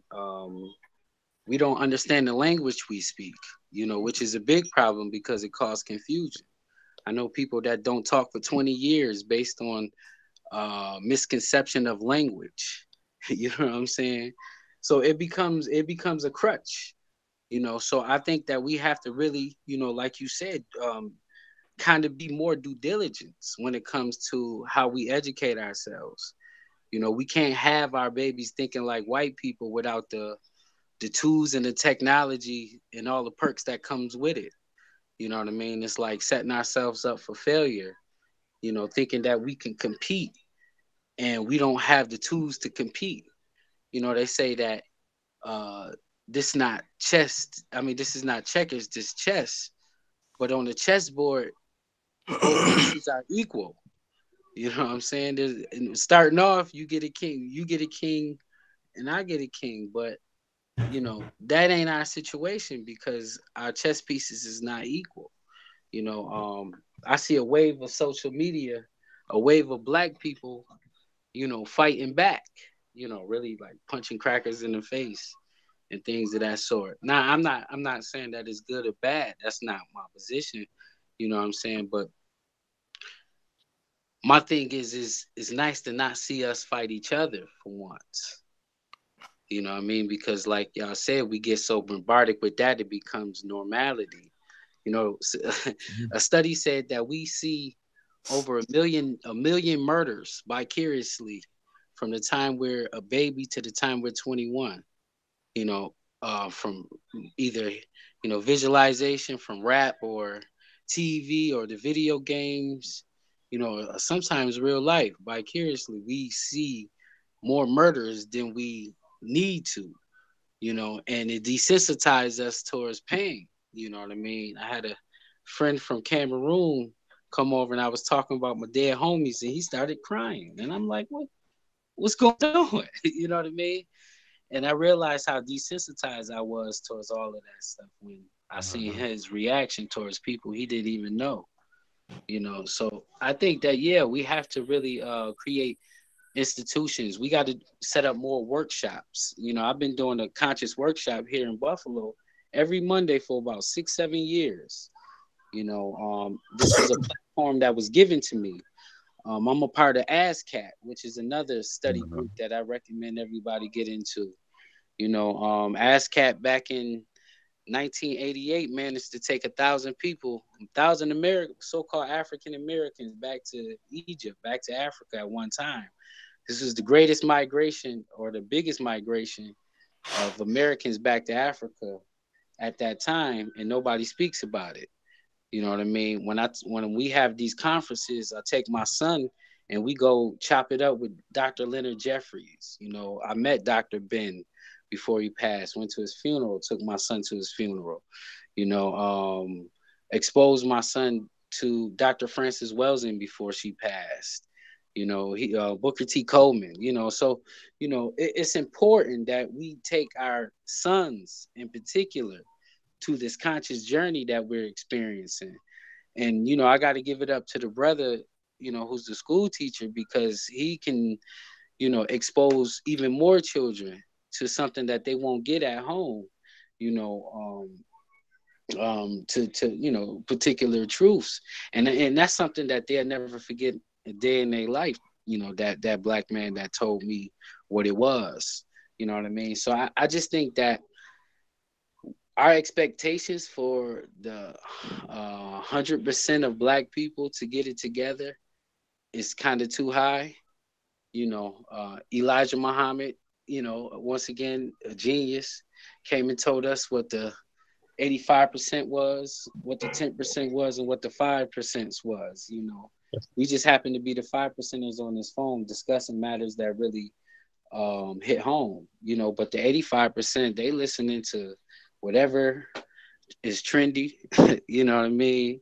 The 10% is working to keep them listening to whatever is trendy. You know what I'm saying? So I just think that if we consciously remember that everybody not going to make this revolution, you know, we can kind of focus on the people that want it. You know, it's nothing worse than trying to help people that don't want your help and overlooking the person that need the help. You know what I'm saying? So our position and our situation is real tough, because, you know, we got family members that we know that can't be helped. But our attachment to these family members is so overwhelming that some of us can't let it go. You know, and that's another crutch that renders us from totally seeing the bigger picture in this. That's another sacrifice that we have to consider doing, is cutting people off. You know, cutting dead weight off, you know, people that is going to constantly go against the vision. And it could be the one you sleeping with right now.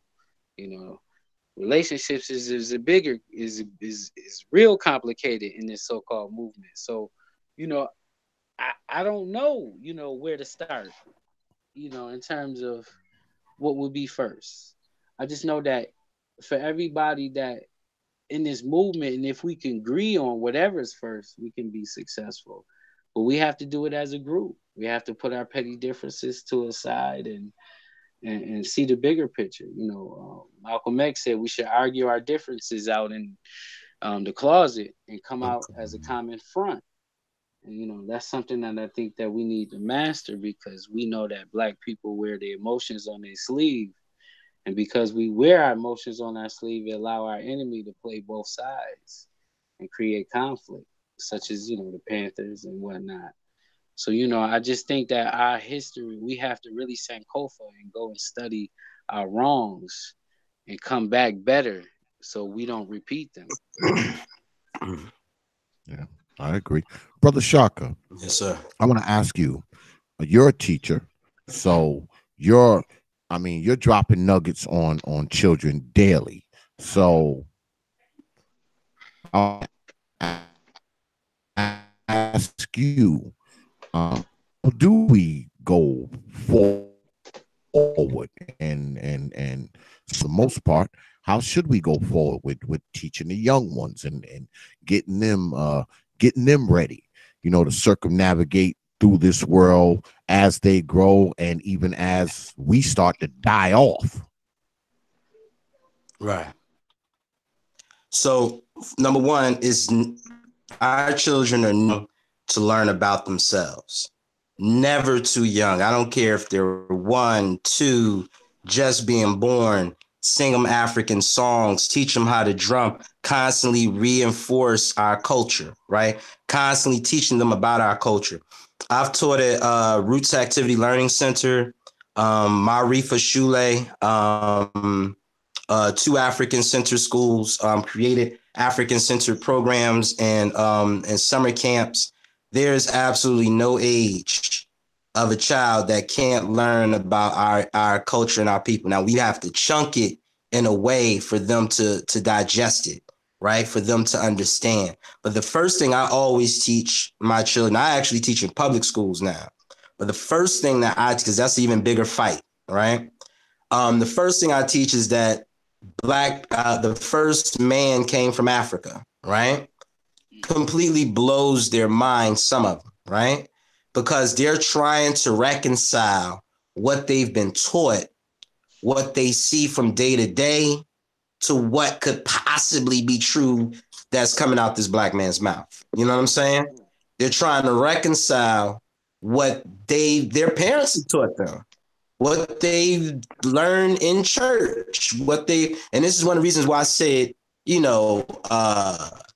religion is a big piece, although I agree with Brother Malcolm. We need to argue that in the closet. We have a bigger fight to fight as a people.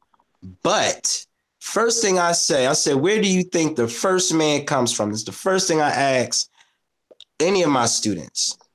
And they say the Garden of Eden.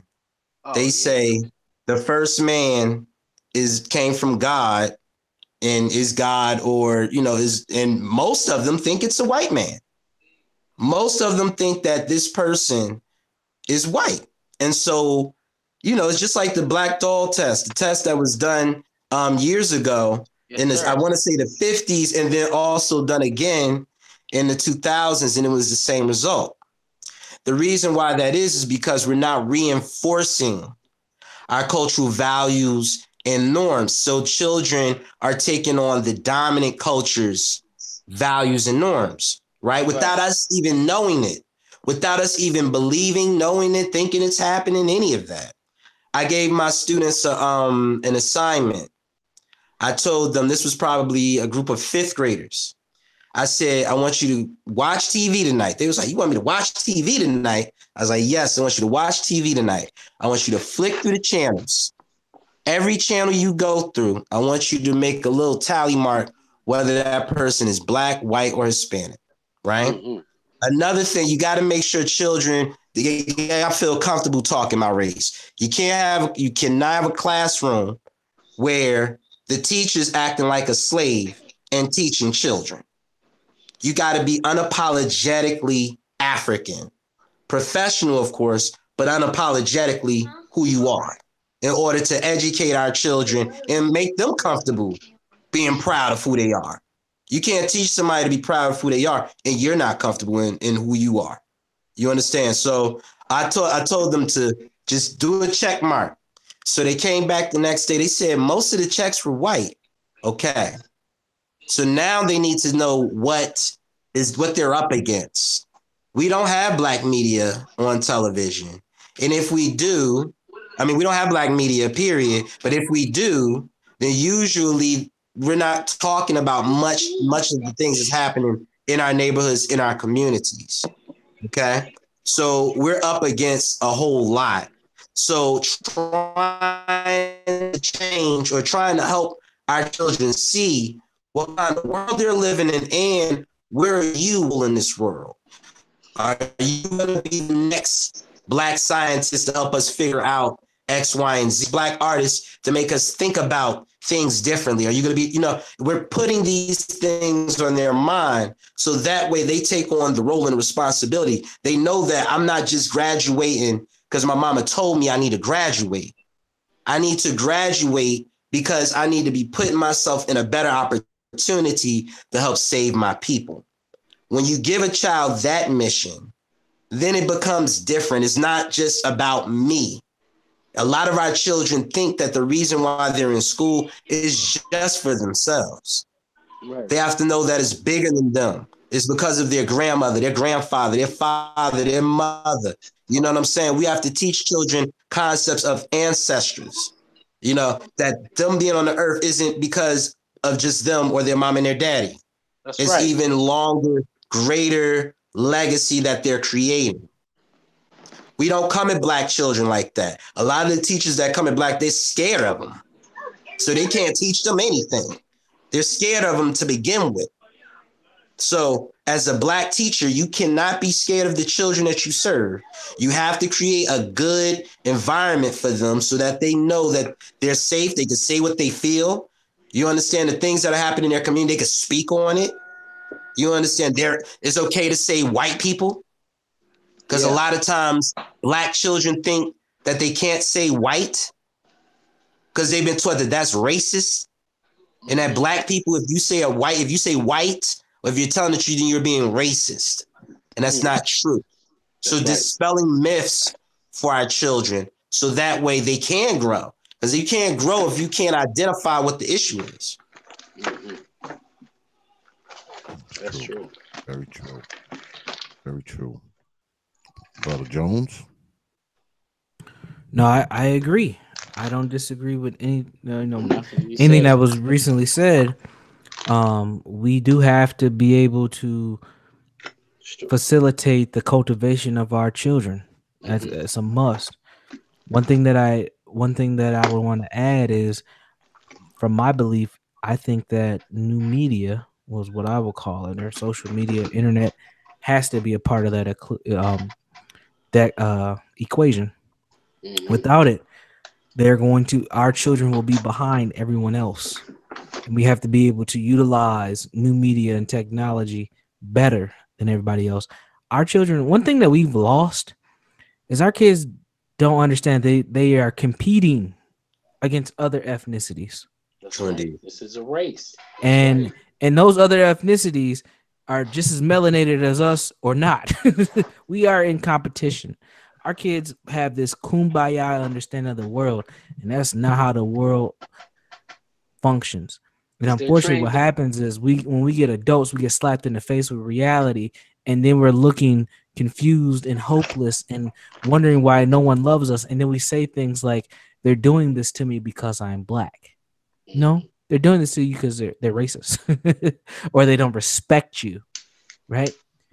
But we have been conditioned to see everything as the reason why this is happening to me is because I'm classified as a black person. That's not the problem. You being black is actually a blessing, but you've been conditioned to think that it's a curse, and that's unfortunate. And we have to be able, as adults and as people who are, we are actually charged with the duty to cultivate our young people. We have to be able to teach them something different, and that doesn't happen. We don't get support in that. We have brothers like the two brothers on the line who are talking from a very Afrocentric perspective. They are looked at as, people who are doing odd stuff from the masses, and it's like, no, these brothers is trying to get you to think from a different paradigm and a different perspective to elevate where you are. So I respect it and I understand it, and unfortunately, it's not respected and understood for the majority of us. But like I think Brother Shango was saying, everybody ain't gonna get it, man. We're gonna lose, a good chunk of us. And that's an unfortunate price that we have to pay. I wish that we can all get it. Because back in the the 1900s, when all these other ethnicities became stood why they need to be classified as white, we need to understand why we're classified as black and move forward. So that's my position on it. I agree. I mean, we're going to have to, we talked about sacrifice earlier, and some of those sacrifices, unfortunately, are going to be people. I mean, sadly, some of the sacrifices are going to be basically the people who don't want to come. I mean, the people who think that and with white man and all that, those people don't want to come with us. Yeah, they don't want to have anything to do with it. So we can't tie a rope to them and bring them along. We have to go ahead and reserve that space that they don't want. Okay. I mean, we can't spend a lot of time wasting time on people who don't want us to waste time on them. Okay. They don't want us to waste time on them. So why should we? We have enough people out here. We have enough people out here who need the guidance and the counsel and the instruction and the training. Okay. People who want it, people who want to embrace it. So I don't think we should, we don't want anything to do with it anyway. Also, I believe that when you're talking about what we do for Black society, I mean, there's a lot of us who, we give a lot of this, we give a lot of lip service. My wife, lady say, oftentimes a lot of us, we talk about doing something and we see that as us doing it. We think talking about doing it is the same as doing it. A lot of us, man, we just got to get up off of our butts and do it. And I don't mean we don't have the same skills, so we can't all have the same job. But what I do believe is that we can do something. Okay, all of us can do something. If it's mentoring some young kids, if it's teaching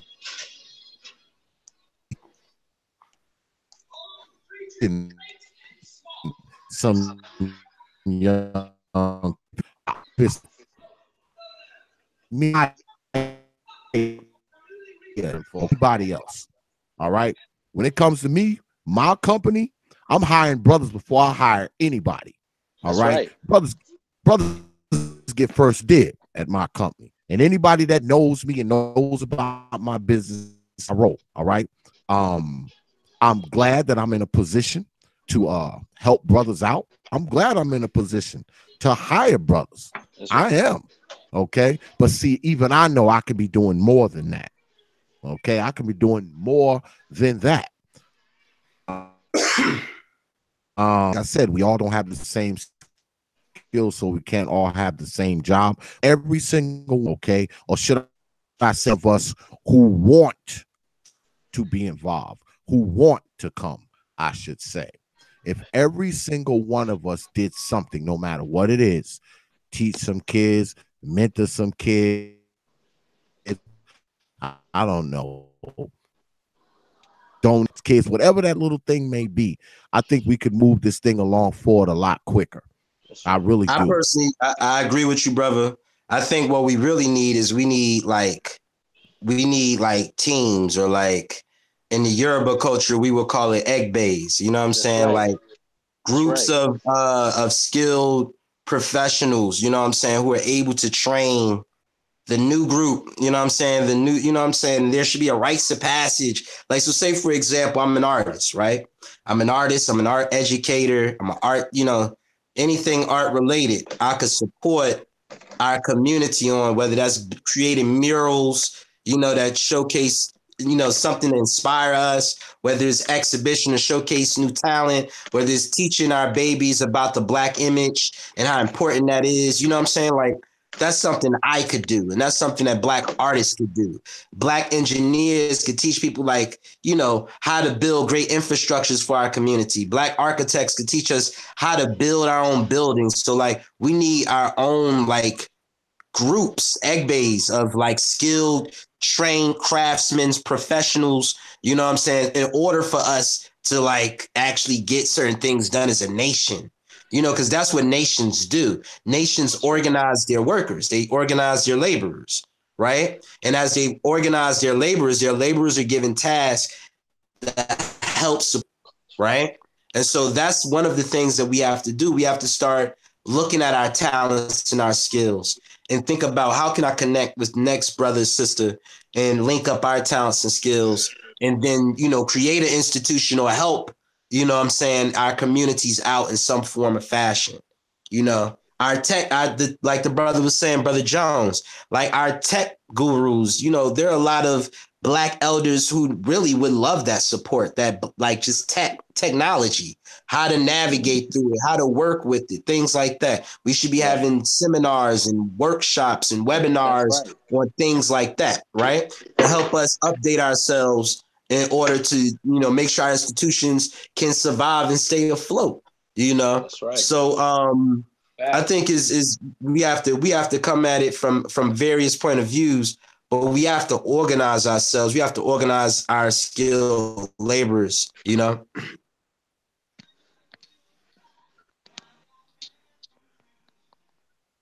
Well,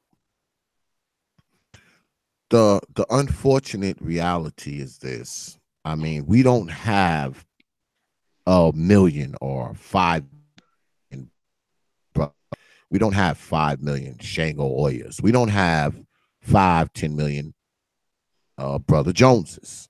So we gotta hope that we have 5 in in each community, or 3 or 2 or 1. If we have none, I think that's where the problem lies, where we have geographical locations, within Black society where the whole neighborhood is kind of in that place. They're in that sunken place, if you will. Right. The neighborhood is full of despair, and with us as Black folks, we have a lot of pain and poverty and despair and that kind of thing. So what is that a recipe for? It's a recipe for hopelessness. So it's hard to bring in these messages. It's hard to bring in, if you will. It's hard to bring in the tools, for organization or political power when you bringing it into places where there's a lot of hopelessness. People are less likely, because I think that people who live within, they're probably one of the groups who are more influential to the white power structure, because at least the white power structure gives them some degree of hope, because they can grasp on to white Jesus. They can grasp on to white ideology, and then hear brother like Brother Shaka or Brother Jones or Brother Shango come along with his Black Power book and his red, black, and green flag and his book of lessons, telling you what y'all need to do to organize. Oftentimes, those type of things are shunned by the people, because there's such a sense of hopelessness in the area. That's something else we probably need to start training people on too. We need to try to train people to get out of that hopelessness. Now, we know that it's not going to be easy. That's a hell of a hill to hop. It's going to be a hell of a hill to hop in certain. This has resided decade after decade. So we have a lot of things that we have to work on and break through for folks, man. We got a lot. Even self. That's right. A lot of us just haven't worked on self. We a race of people that when they told us we were so-called free, we didn't sit on nobody's couch to rectify some of the horrors that we experienced. And what we did was just gave them to generation, and it's so blended in our face that anytime something happens to us, that we recreate the moment of either or it's like that. It's like control. Like the media can't control one's emotions. They put falsification stories out there. They told us Bush won the election when he didn't. You know what I mean? It's all media. Elijah Muhammad was telling Malcolm, be mindful of the media, because it can make or break you. There's a movie that's called Network. It's a 70s movie with Howard Bill, whatever his name is. What's the rant? you know, open up your windows and yell some shit, whatever. But it's all about deception of the media, and how the media can make and break presidents, politicians, Oh yeah. you name it. Bill Cosby. You know what I mean? This is all the media. The media puts uh, uh, a name on you, and even if it's not true, it becomes you. You know what I Right. mean? So I think that we have to really be we have to be um, secretive to what we do. I think that we don't build secret societies well enough to get things going. That's one thing that's missing from our African society is a secret society that speaks for us. Not no, Greek or no, or no Eurocentric Mason. I'm talking about something that we all get together and we keep hush on and make Right. moves based on that inner circle. I don't think we do that well enough under what we need to do. And these are all things, keys that's missing towards that real revolution to that. Well, I don't want to say revolution, I want to say evolution, because a revolution is something that goes into a circle and it repeats itself. It's like revelations. You know what I'm saying? But go ahead. No, I just wanted to build on what you were saying. There was one of the brothers said earlier, because I had talked about religion, right? Right. Because although it might seem like it is a hump that we have to get over as Black people, right? And we don't want to put it out there in public for everyone else to see, but it is something we got to get over, right? Like that's not something that we could just hush, put that under the rug and that's done with. You know what I'm saying? There were Black people back in the day that were willing to defend their families and their children, and they were Black Christians. And I respect that, you know what I'm saying? Because they leaned on the morals and the values of it. They were better Christians than their white counterparts who were trying to hang them. So I get that. But at some point, we have to let that go. We have to let go of venerating their ancestors, and we have to start venerating our own. And when we do that, that's when you'll start to see more power come out of us, because we'll have the power of our own spirits and not their spirits. And so, like, it's just like a spell. When you're under a spell, you don't control yourself. Somebody else controls you like a remote control, right? So they are remote control, like controlling us. And we are not in control. We're not in the driver's seat. You understand what I'm saying? When we take on somebody else's traditions, right? Then we're taking on everything that comes along with that. And that's why it's hard for us to kind of get up out of because we haven't really completely done away with that yet. You look in Haiti, right? In Haiti, when it was time for them to beat the French, the English, and the Spanish, they didn't call on Mary and Jesus. You know what I'm saying? They called on their African guys in order to help them to fight the fight that they were fighting. And they won with knives and machetes over guns and cannons. And so at some point, we have to believe in ourselves and start believing in that totally, not partly, not 25%, not 50%, 70, like 100%. Then you'll start seeing some of the things that we're really looking for, like independent this and independent that. You look at like Nation Islam. Nation Islam is a great example of it, right?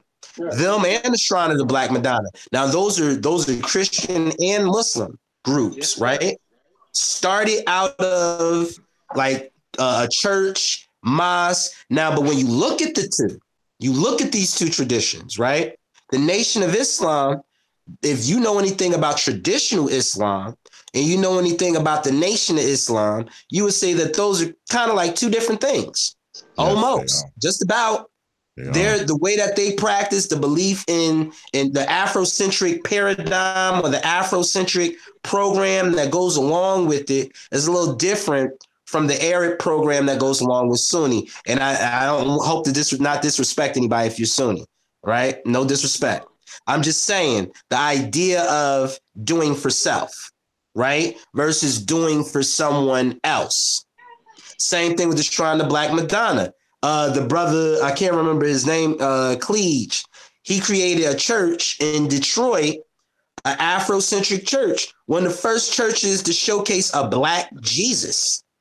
That's a step in the right direction, at least. The belief in your God should look like you. And why is that? Because it gives you the power to do the things necessary that you want to do in life. To believe you can build a nation. You can't believe you build a nation and you believe that your God look like enemy. White folks are very clear on that. They are very clear on that. Their God, and half the time they don't even do the same stuff that we do because we're more spiritual than they are. The reason why they get into religion is for like is like a political thing versus a spiritual. I'm trying to fix my problems thing. So I know that's a lot of rant and raving, but honestly, the religion piece, the spiritual piece has to come before we like really talking about building nations. You know, like building nations. Nation under what? Under what God? An African God? A white God? An Arab God? What God are we talking about? You know what I'm saying? At the very least, it should be an African God. So that way we look at ourselves as the creators of the nation that we're building and not just people who are sitting back and being the slaves to work the nation that we built. That's true. Yeah, it's going to be hard to build a nation under white Jesus. Right. You can't, I don't think white Jesus can be part and be about that. Y'all, if I offended you for saying that, but white Jesus cannot be a part of Black nation building. I'm sorry. That's right. Yeah, he can't be a part of it. Okay. That's right. You see, his picture can't be in there. That's right. Go ahead, brother. Well, you know, it's the ideology that have to come in play. If you think like a slave, you're not gonna think to get free. You know what I mean? So, you know, in retrospect, what we're saying is developing a mindset that will liberate us from those devices that held us back for so long. And to be honest with you, you know, like you know, this generation of young ones are letting go of the Jesus concept. Now, they might use it as symbolically, you know what I'm saying, but they don't really understand it like our elders did when they was going to school, forced to go to school. I mean, go to a church every Sunday if you stayed in the house. You know what I'm saying? So that wave, that ideology is out the door. Is slowly leaving us for the Jesus perspective, and particularly, I think what's missing is something to replace that concept spiritually. So we got people that just walk around and say, well, you know, I ain't no Christian, but they don't have anything spiritual to replace what they've left. You know what I'm saying? So I think our work when it comes to religion is trying to create or trying to fill that void that will be lost once the totality of Christianity is gone. You know, there's nothing spiritually to replace it. If anything, you get more things that's more demonic than anything. Homosexuality, you know what I'm saying? You have to wait till Jesus go out the door to let homosexuality in, because in the 60s and the 70s, those preachers was manly preachers. Right. You might get your ass whooped by one of them mother, you know what I'm saying?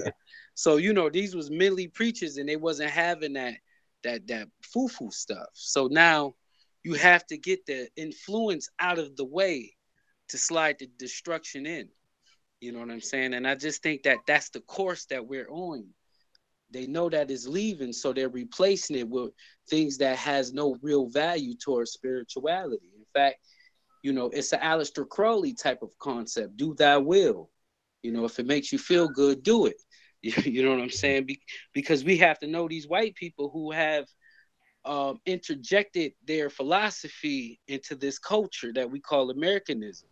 because if you don't have an African concept, then you have an American concept, which is a whole nother nutshell in the bag is in itself when you studying who developed this ideology. Like Tavistock Institution, who does social engineering in London. These crackers get up every day and discuss what the next 40 songs coming on the radio gonna be. Right. You know what I mean? Who's gonna wear tight jeans this year? You know what I mean? This is all engineering, and we've been socially engineered people. From the language we speak to the names we call ourselves. You know what I mean? Being mindful of that will only break the spell. I asked these young boys, I said, do you think like the white man? And all of them almost say no. But when I break down to language, how language is a form of thought, you can't think outside the language you don't know. You know what I mean? So it renders us from really thinking about who we are. And once you remind it, there's only two things I can do: accept it or reject it. Right. You know what I mean? So, we have to come together and really keep on shocking the people. The one thing I love about what Bobby Seale said when they started the Panthers, he said we had to captivate the imagination of the people that we're trying to reach. You know what I'm saying? Captivate the imagination. I understand what power and influence is. Look at Hitler. Hitler was a small little runt, but had a nation of people yelling his name. How did he get that power? You know what I mean? What did he have to influence these people to put other people in gas chambers without thinking about it? You know what I'm saying? See, that's power that we need to understand or study. I'm not saying, praise, but understand and study, because it's the same power and influence that's used on us when we speak about black dolls and why our black babies are vicariously picking them out. You know what I'm saying? Without even thinking. You know what I mean? That's power and influence. Bill Clinton at his presidential election in 1992 was like, it was asked if he can have anything in the world. He said, I want influence. Because he understood that money, fame, and all of that other stuff comes with being influential. You know what I'm saying? So it's a reality. I agree with you, brother. But to piggyback off what you just said, another big influence. That same president, Bill Clinton, after the whole Monica Lewinsky scandal and stuff like that, we as black folks started calling him a black president. That's right. Because he cheated on his wife and because he played the saxophone. He played the saxophone on Arsenio Hall. On Arsenio Hall. So that was enough for us. That was enough for us to say that he's a black president. We gave him our culture. We gave that shit over to him, because he cheated on his wife and because he could play the saxophone. That's a very cheap way of dealing. When they go to other countries and they go to other nations and they try to pander to them, they don't bring no trinkets. They don't bring little things to make, you're talking about influencing a whole group of people. You know how many black people voted for Bill Clinton? You know what I'm saying? 2 times. Sweet Dick. So that means, and what did we get out the deal? You know what I'm saying? Like, what did we get out the deal? Nothing. Thank you, son. Nothing.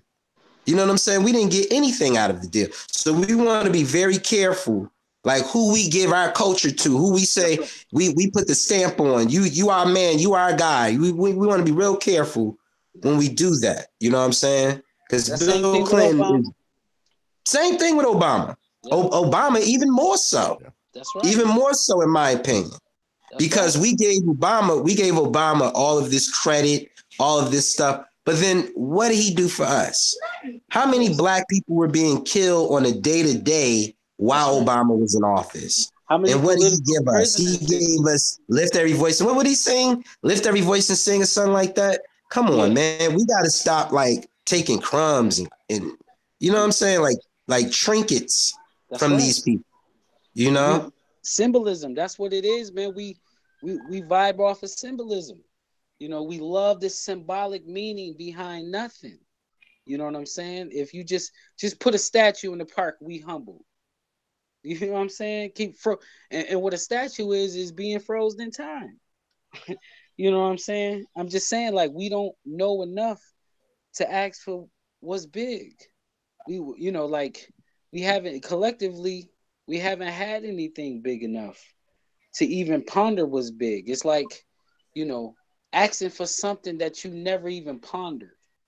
You know what I mean? Like a free man being asked, let's get free. He has Right. no concept of what slavery is or what bondage is. So the understanding of let's get free is behind his comprehension. And I think that's what we dealing with because we haven't seen the success from a major level. Every time we see success, like in our household, we teach our babies to go to school, graduate, and get a good job so your ass can retire. And in the white communities, they like, man, own some shit, hire some niggas. You know what I'm saying? So your next generation don't have to work. They say study abroad. Go find yourself for a year. That's go, right. you know what I'm saying? Like they give their babies so much like room to grow and become like leaders and conquerors. You know what I'm saying? Like that's what they build. Not like we're trying to build a child that could get through the day to day.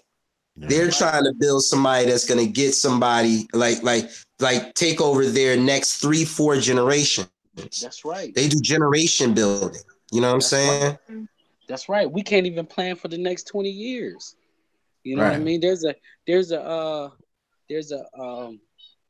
what is called in the homosexual news.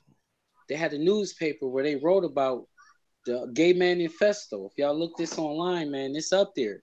But in 1987, they wrote about everything that's coming to pass right now. You know what I'm saying? But it only proves to you that they've been at work. Like we don't put our money where our mouth is. We don't send lobbyists to Washington to speak on the behalf of murdered people. We just march in the street for free. You know what I'm saying?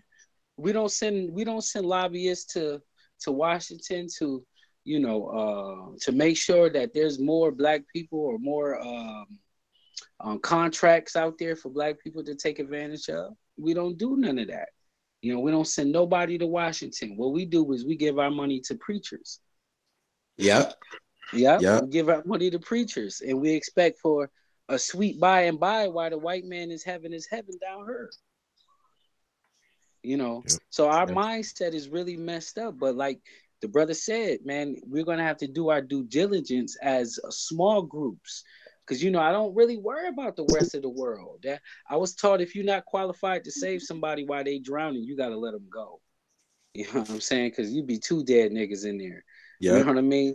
So, we have to build tribes, small groups of people that will, manifest this ideology. We might even have to talk about polygamy. You know what I mean?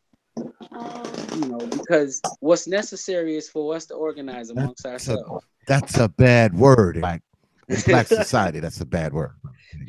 Black folks don't want to talk about that. But again, though, like it's like a loaded gun that's pointed to our heads, and we have no choice but to fight or flight. You know what I'm saying? And again, if organizing is the key, then it has to be on the table of a conversation.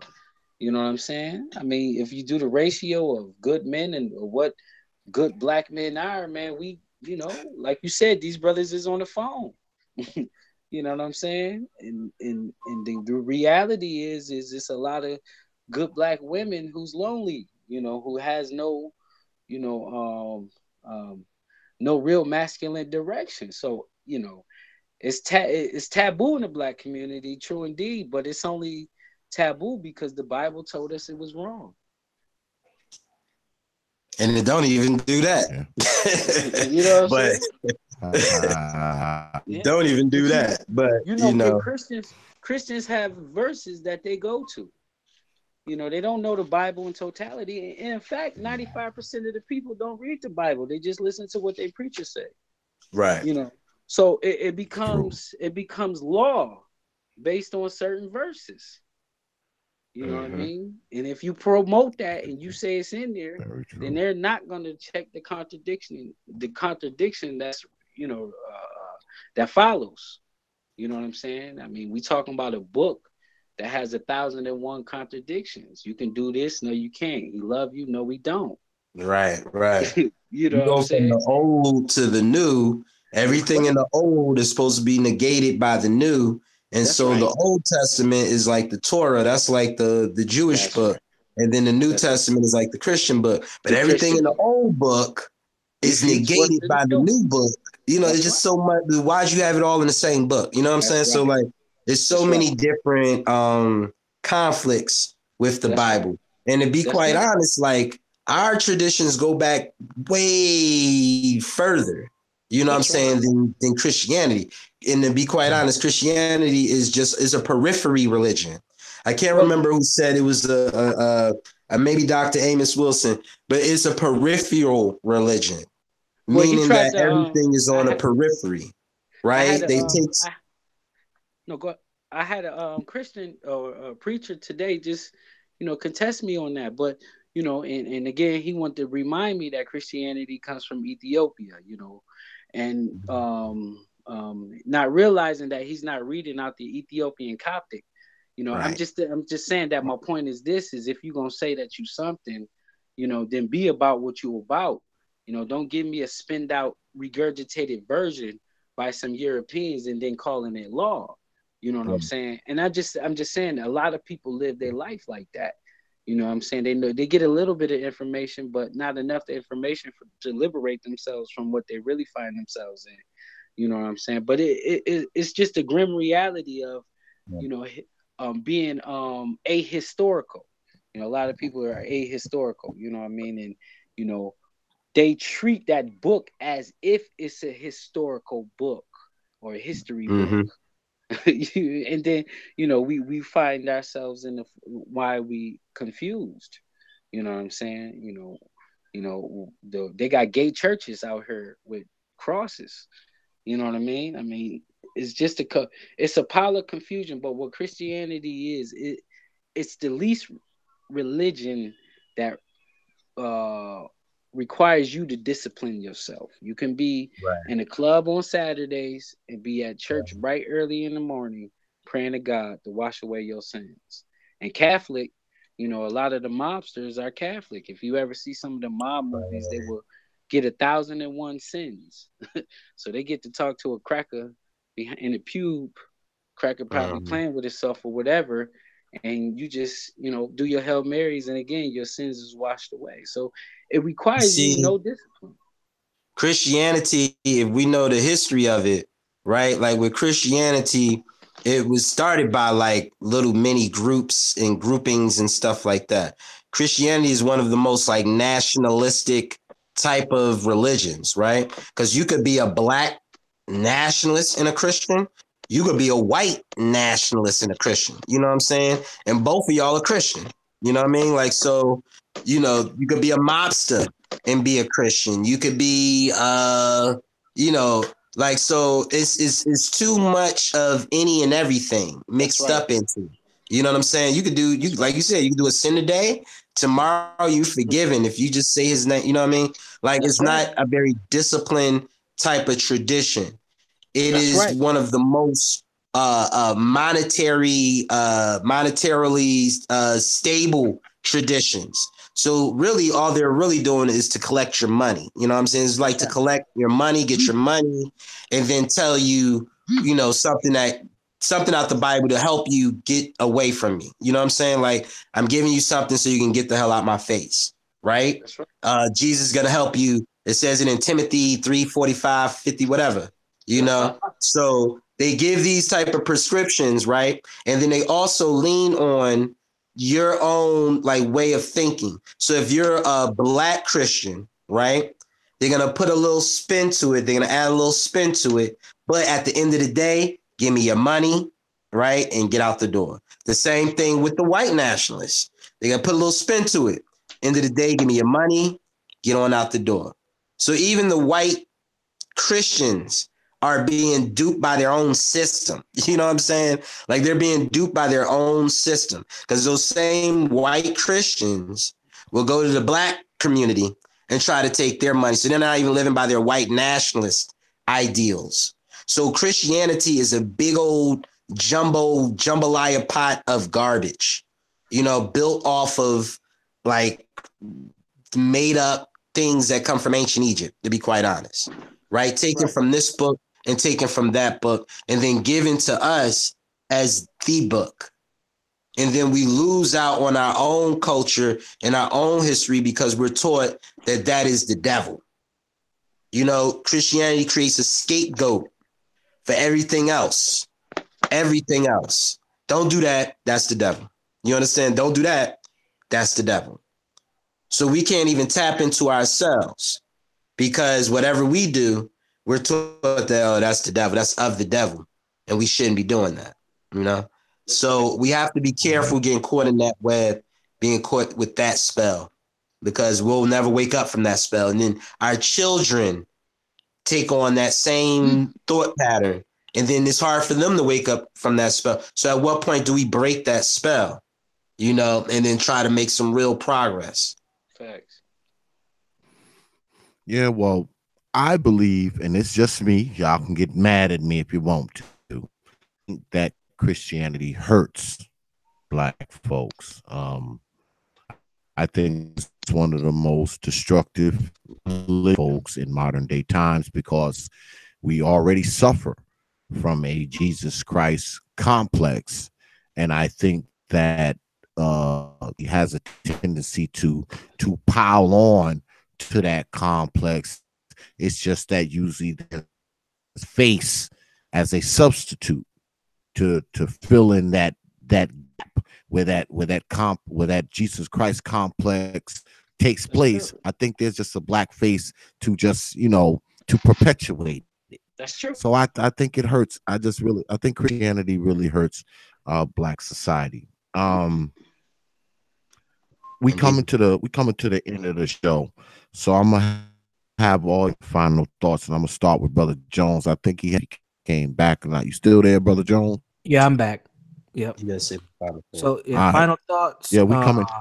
say my Yeah, give me some final thoughts. What are we doing for black society? What are we doing? We've talked about a lot of this on. I want some final thoughts on what we are doing. Absolutely. And you can talk about yourself if you want to. Sure. One of the things I think Feel we're free. doing is continuing to find ways to survive in the situation that we're in. Whether those things are good or bad, we're still here. And there's a lot of ethnicities that have not made it. So something about black people, black folks, that continues us being here, even though we have tremendous hurdles and turmoil to go through, unfortunately. So that's one thing we're doing. Some quick suggestions that I'd like to drop when I come on people's platforms is we got to find ways to de-stress ourselves as much as possible. As black people, we have way too much toxic stress that we deal with. We need to be honest about where we are at and the system that we live in, because it is not as peaches and cream as we like to believe. And we need to teach our children that this world has hoops, hurdles, and traps for you to jump in, through, and around. And you got to make sure that they're coming up with that reality, because unfortunately, many of our children are not. So if anything that I said to you during this evening makes any sense, you can find me at Jegna Institute. That's JEGNA. Brother Jones. Oh, Brother all Jones. Right. Yep. Can you hear me? A little bit. Can you hear me now? I hear you now. All right. If anything that I said has made any sense to anybody, you want to check out any, give us that last. Oh. Okay. So what I was saying was, if anything that I've said on today's conversation makes any sense, you can check me out at jegnainstitute.com, or you can search me on YouTube at Jegna Institute, and that's JEGNA institute.com. I'm a psychotherapist. I live in Minnesota, of all places. Yes, there are black people up here. And I do a lot of content and work, and I'm going to be producing more content on my YouTube page. I have a podcast called the Jegna Podcast. I write, I do therapy groups, I manage programs, I do a lot, and I teach on the university level as well. So if anybody got any questions or you want to bounce anything off of me, you can find me at jegnainstitute.com. And thanks for having me.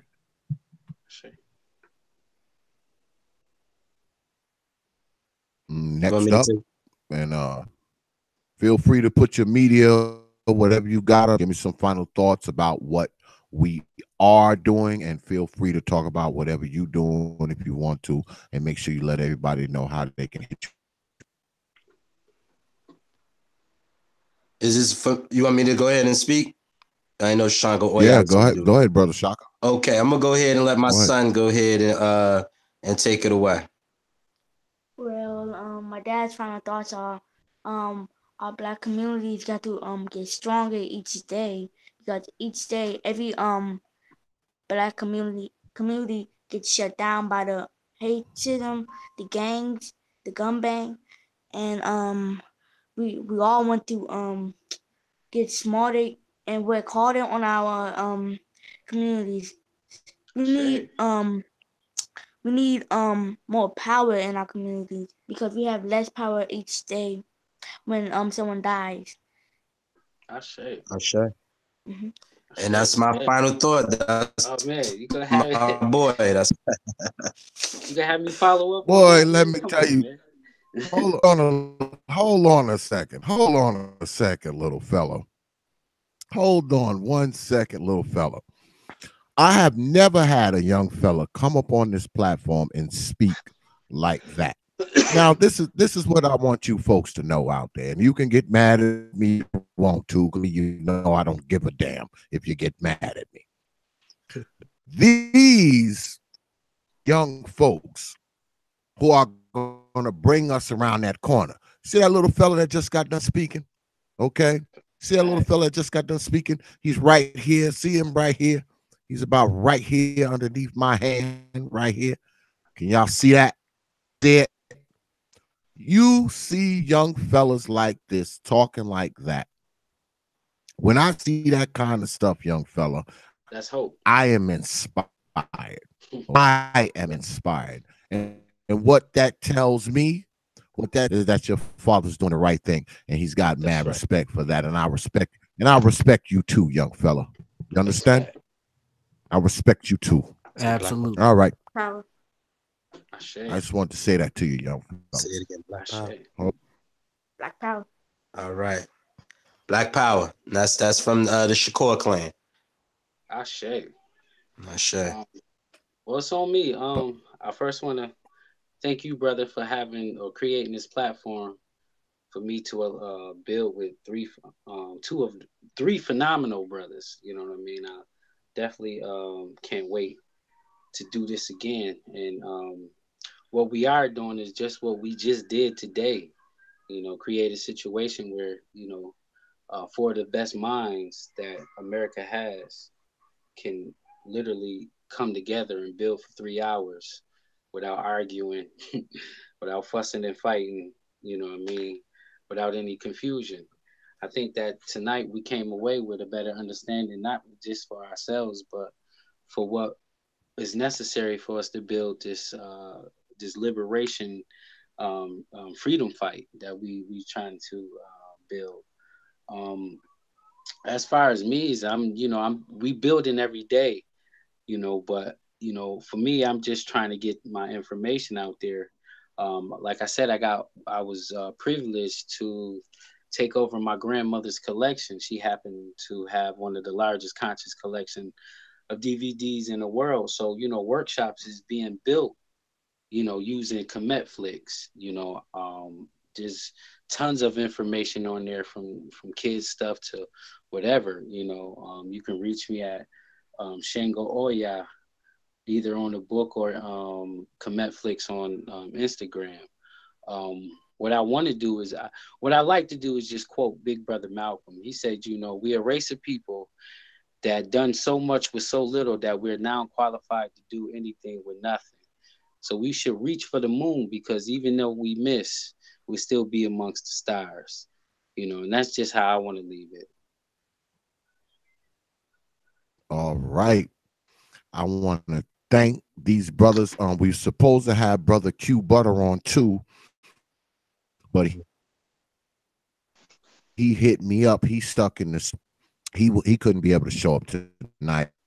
I think we're gonna do this weeks, man. You know, I hit you what your time restraints are, man, and we'll try to do this weeks. You know, like we'll just make this a regular thing. You know, we'll do this like one like that. You know, if y'all up for it. Oh, I'm definitely hitting me up at any time. I want to thank. Okay.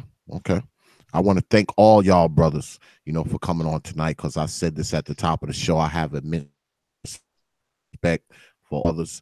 Full disclosure, this isn't the first time that I've been following me. You go back and that these brothers have been on board. Like I said, I have a lot of respect for these brothers. I like their stances on things, and I believe in the belief that they have in us. What y'all need to do is get on down to the Prophet of Thought Series Facebook page. That's Prophet of Thought Series, 2 words. Prophet of Thought Series Facebook page. That's the main page. It's a community page. Get up there. There's always some good stuff up there. I do believe there's a link to tonight's show up there as well. Get on up there because y'all know all the Prophet of Thought Series stuff is kind of connected. If you could find it all. Also, get up on there on the TP page.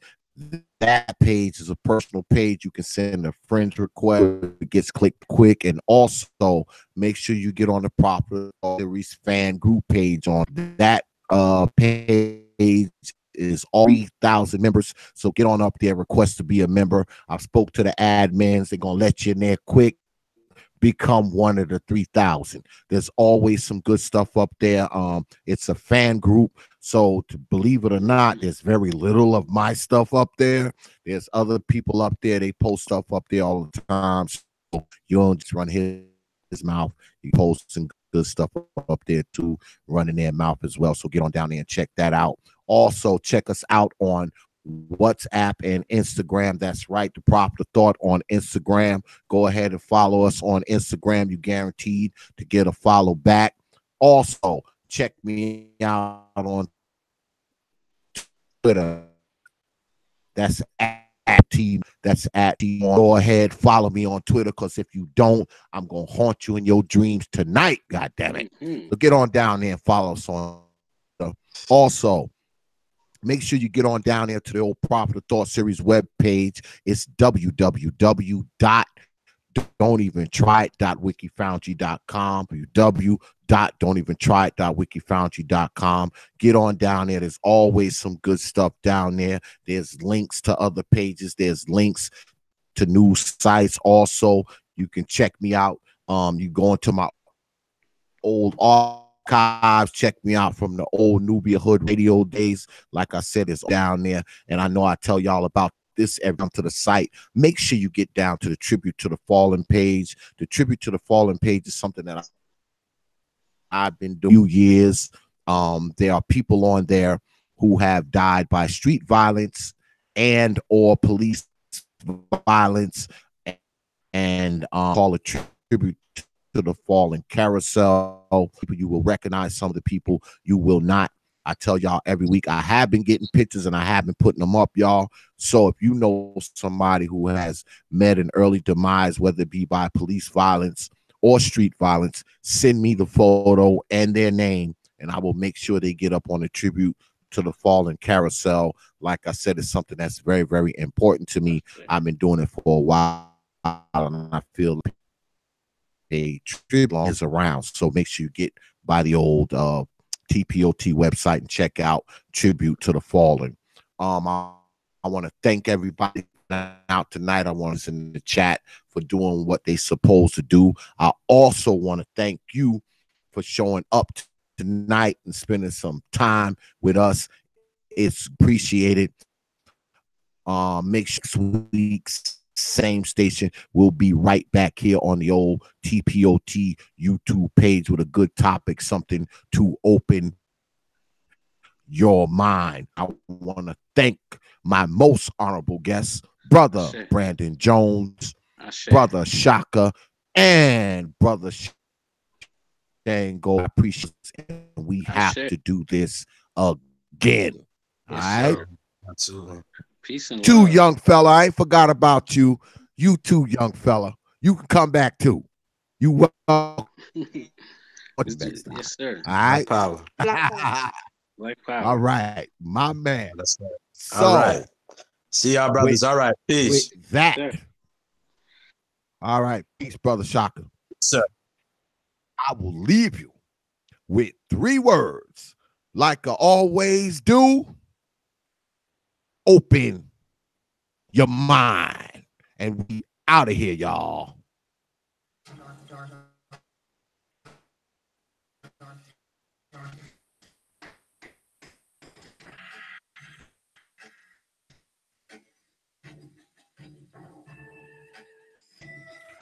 Peace, folks.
Open your minds.